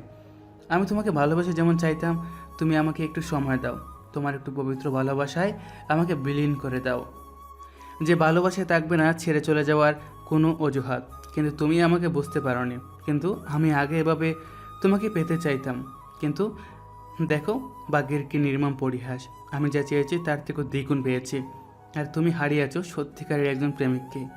আমি যা চাইতাম তার থেকে বেশি পেয়েছি, নিশির মতো এমন একজন জীবনসঙ্গিনী পেয়েছি। কিন্তু তুমি কি করতে চেয়েছিলে? তখনই তুলি বলতে লাগলো, নীল, আমাকে একটাবার সুযোগ দাও, আমি তোমার আর নিশির মাঝখান থেকে সরে যাব, কখনো আসবো না। দয়া করে আমাকে জানে মেরো না, আমি যে বাঁচতে চাই। এবার নিজেকে নিয়ন্ত্রণ না করতে পেরে সুচির গালে অনেক জোরে জোরে তাপ্পড় বসিয়ে দিলাম। আমার মনটা পাথরের মতো হয়ে গেছে। একটা মানুষ আমার কাছে অসহায়ের মতো প্রাণ ভিক্ষা যাচ্ছে, কিন্তু আমার মনে এই মানুষের জন্য একটু দয়ামায়া হচ্ছে না। আর হবেই বা কী করে? কাজটা কি আদৌ সে ঠিক করতে চেয়েছিল? চোখ দিয়ে অনবরত নোনা জল গড়িয়ে পড়ছে। তবে আমার দুর্বল হয়ে পড়লে চলবে না, ওকে এর থেকেও বেশি পরিমাণে কষ্ট দিতে হবে, দুঃখে দুঃখে মারতে হবে। অতি সহজে মারা গেলে তো আর প্রাপ্য শাস্তি তো ভোগ করতে পারবে না। চুলের মুঠি ধরে আছি, খেয়াল করলাম চটপট করছে ব্যথায়, কিন্তু আমি চুলের মুঠো ধরে হিংস্র পশুর মতো বলতে লাগলাম, আজকে তোমাকে কেউ বাঁচাতে পারবে না, একমাত্র সৃষ্টিকর্তা ছাড়া। তোমার এমন হাল করব যা তুমি কল্পনা করতে পারবে না। বলি একটা হাতের আঙ্গুল সজোরে লোহার পাইপ দিয়ে মেরে থেতলে দিলাম আর বলতে লাগলাম, মিস তুলি, সবে মাত্র শুরু হলো খেলা, এখনও অনেক কিছু বাকি আছে। এদিকে অনেক জোরে জোরে চিৎকার করতে চেষ্টা করলেও চার দেওয়ালের মাঝখানে থেকে কোনো শব্দ বের হচ্ছে না, কারণ ওকে মারার আগেই মুখে রুমাল দিয়ে বেঁধে দিয়েছি। একটু পর নেহাল চলে যাওয়ার সময় বলে গেল রাতের ভিতরে কাজগুলো ঠিকঠাক করে ফেলতে। আমি সায় জানিয়ে বললাম, তুই রাত 8টার ভিতরে চলে আসিস কেমন? বিকাল 4টা বেজে গেছে। নেহাল চলে গেল। এদিকে গ্যাংস্টার টিমের অন্য সকলে বলতে লাগলো, নীল ভাইয়া, আপনি অনুমতি দিলে ওকে কারেন্টের শক দিয়ে দুকে দুকে মারবো। আরেকজন বলল, আপনি বললে ওর মাথার খুলিটা একটা গুলিতে উড়িয়ে দেব। এদের সারাদিন কাজ হচ্ছে মানুষ মেরে বালি চাপা দেওয়া। দিনে 2-4 জন এভাবে প্রতিনিয়ত গুম করে। আমি বলতে লাগলাম, তোমাদের আপাতত কিছু করা লাগবে না, তোমরা বরং অপেক্ষা করো, আমি ওকে আরও কিছু শাস্তি দিয়ে যাচ্ছি। তুলির সামনে যেতে আমাকে দেখে ভয়ে চোখগুলো বড় বড় হয়ে গেল। মুখের বাঁধনটা কয়েক মিনিটের জন্য খুলে দিতেই বলতে লাগলো, নীল, তুমি আমাকে করো না, আমি বাঁচতে চাই, আমি এদেশ ছেড়ে চলে যাব। তুমি বলে তোমাদের দুজনের মাঝ থেকে অনেক অনেক দূরে চলে যাব। তারপরও আমার প্রাণটা ভিক্ষে দাও। আমি আমার ভুলগুলো বুঝতে পেরেছি। মিস তুলি, আমি তোমার মতো বেঈমানকে বিশ্বাস করতে পারছি না। পরবর্তীতে তুমি এর থেকেও বেশি বড় ভুল করবে আমি মনে করছি। তোমাকে যদি ছেড়ে দেই তুমি এত সহজে নিজেকে সুধারতে পারবে না। দেখা গেল তুমি আবার আমাদের সাজানো গোছানো ভালোবাসার জীবনটাকে শেষ করে দিলে। আমি যদি আজ তোমাকে ছেড়ে দিই তার জন্য হয়তো আমাকে সারা জীবন কাঁদতে হবে কিংবা আফসোস করতে হবে। তাই আমি তোমাকে কোনো রকমে ছাড়তে পারবো না। আমি নিজের জন্য হলেও তোমাকে ছেড়ে দিতাম। এখন আমার সাথে জড়িয়ে গেছে নিশির মতো নিষ্পাপ একটা মেয়ের জীবন আর দুইটা সুন্দর পরিবার। আমি চাই না আমার একটা ভুলের জন্য আমার দুইটা পরিবারের ক্ষতি হোক। তোমাকে তো সেদিন খুব সুন্দর করে বুঝিয়েছিলাম। আমি বলেছিলাম আমি তোমার সাথে আর রিলেশনে যেতে পারবো না, কারণ আমার জীবনের সাথে জড়িয়ে গেছে অন্য কারো জীবন। কিন্তু তুমি কি করলে? তার ক্ষতি করতে চাইলে। বলি কারেন্টের লাইন অন করে শর্ট দিতে লাগলাম। খাপনি শুরু হয়ে গেল তুলির। আমার জীবনের প্রথমবারের মতো কাউকে এমন কষ্ট দিচ্ছে। কয়েক সেকেন্ড শর্ট দেওয়ার পর আবার সুইচ অফ করে দিলাম। বললাম কয়েক সেকেন্ড শর্ট দেওয়াতে জ্ঞান হারিয়ে ফেলেছে, জানি মরবে না। তাই রুম থেকে বেরিয়ে এসে ওদেরকে বললাম ভালো মতো বাহারা দাও, আর জ্ঞান ফিরলে আমাকে ডেকো কেমন। পুরাতন কুটির বাড়িটার মাঝখানে পুকুর আছে যা বাড়ির সৌন্দর্য বাড়িয়ে তুলেছে। আর পুকুরের পাশেই লাগানো আছে হাজারো রকমের ফুল গাছ। বাড়িতে কেউ না থাকলেও এর চারপাশে হাজারো রকমের ফুল গাছ জন্মেছে বর্ষার মৌসুমে। একটু পর থাকলাম নিশি কল করেছে। কলটা রিসিভ করতেই কোনো সারা শব্দ না পেয়ে বলতে লাগলাম জানি তুমি রাগ করে আছো আমার ওপর, কিন্তু আমি আজকে একটা জরুরি কাজে বাইরে আছি। আমারও ইচ্ছে ছিল দিনটা তোমার সাথে একসাথে কাটানোর, তবে আমি এক প্রকার বাধ্য। অমনি অপাস থেকে খান্না ভেজা কণ্ঠে বলতে লাগলো নিশি, আমার জন্য কারো সময় হয় নাকি? আমারও তো ইচ্ছে করে তোমার সাথে একটু সময় কাটানো। আমিও তো একটা মানুষ, আমারও ইচ্ছে হয় আমার ভালোবাসার মানুষটির সাথে একান্তে কিছু সময় পার করতে।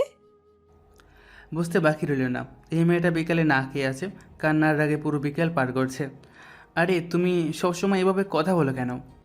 আমি কি আর ইচ্ছে করে এমন করি? তুমি তো জানো আমি তোমাকে কতটা ভালোবাসি। আর কিছুদিন পর থেকে তুমি তো সবসময় আমার সাথেই থাকবে। তোমার যখন ইচ্ছে হবে আমাকে কাছে পাবে। না খেয়ে কান্না করছো তাই না? এক্ষুনি যদি না খাও তাহলে আমি তোমার সাথে কথা বলা বন্ধ করে দেব। অমনি অবস্থাকে বলতে লাগলো, প্লিজ এমন করো না, দেখো আমি আর কান্না করব না, এক্ষুনি খেয়ে নেব। এই তো লক্ষ্মী মেয়ের মতো কথা বলছো। যাও খাবার আনো আর আমার কাছে ভিডিও কল দিয়ে দেখাবা।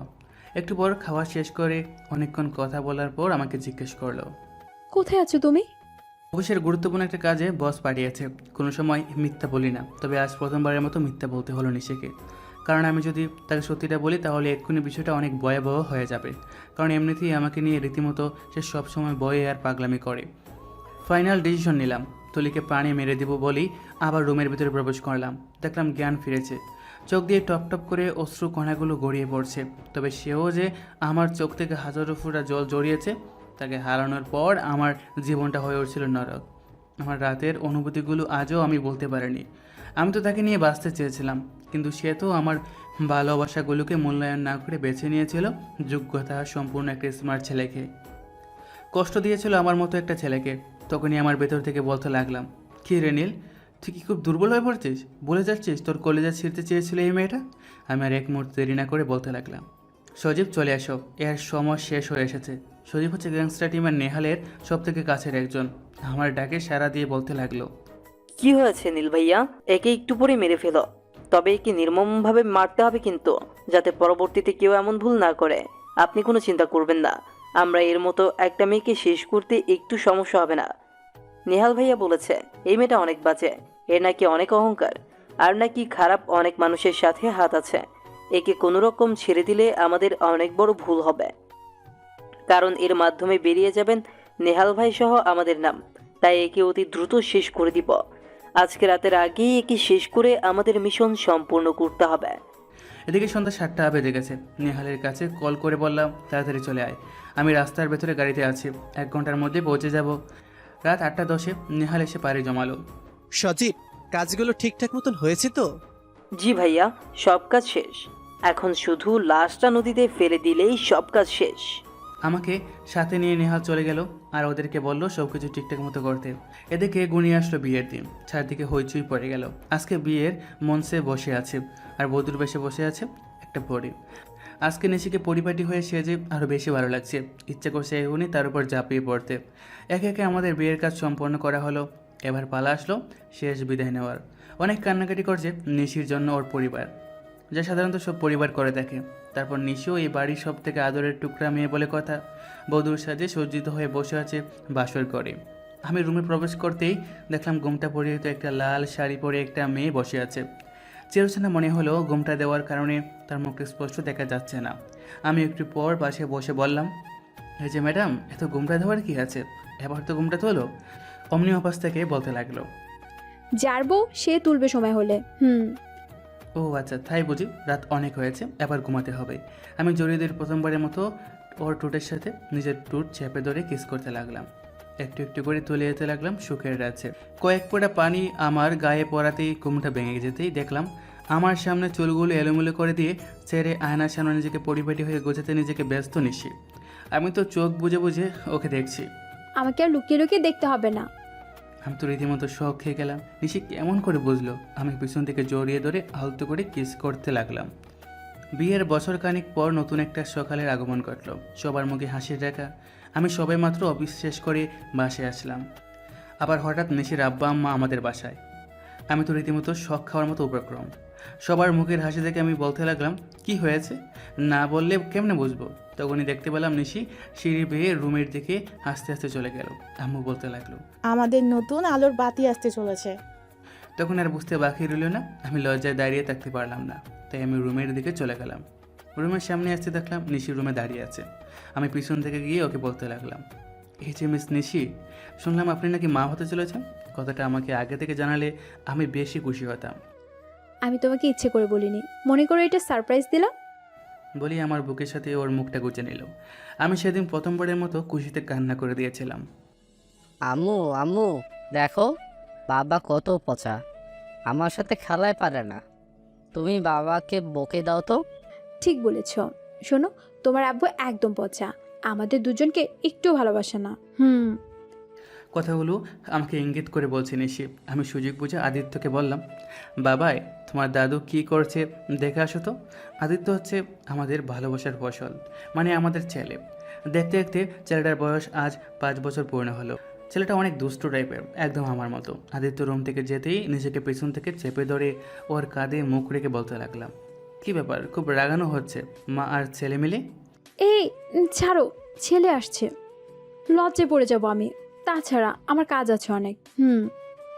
আসলে আসুক, সমস্যা কি? বলেই আমি নিশির টুটে আলতো করে কিস করতে লাগলাম আর পাড়ি দিলাম দুজনের সুখের রাজ্যে।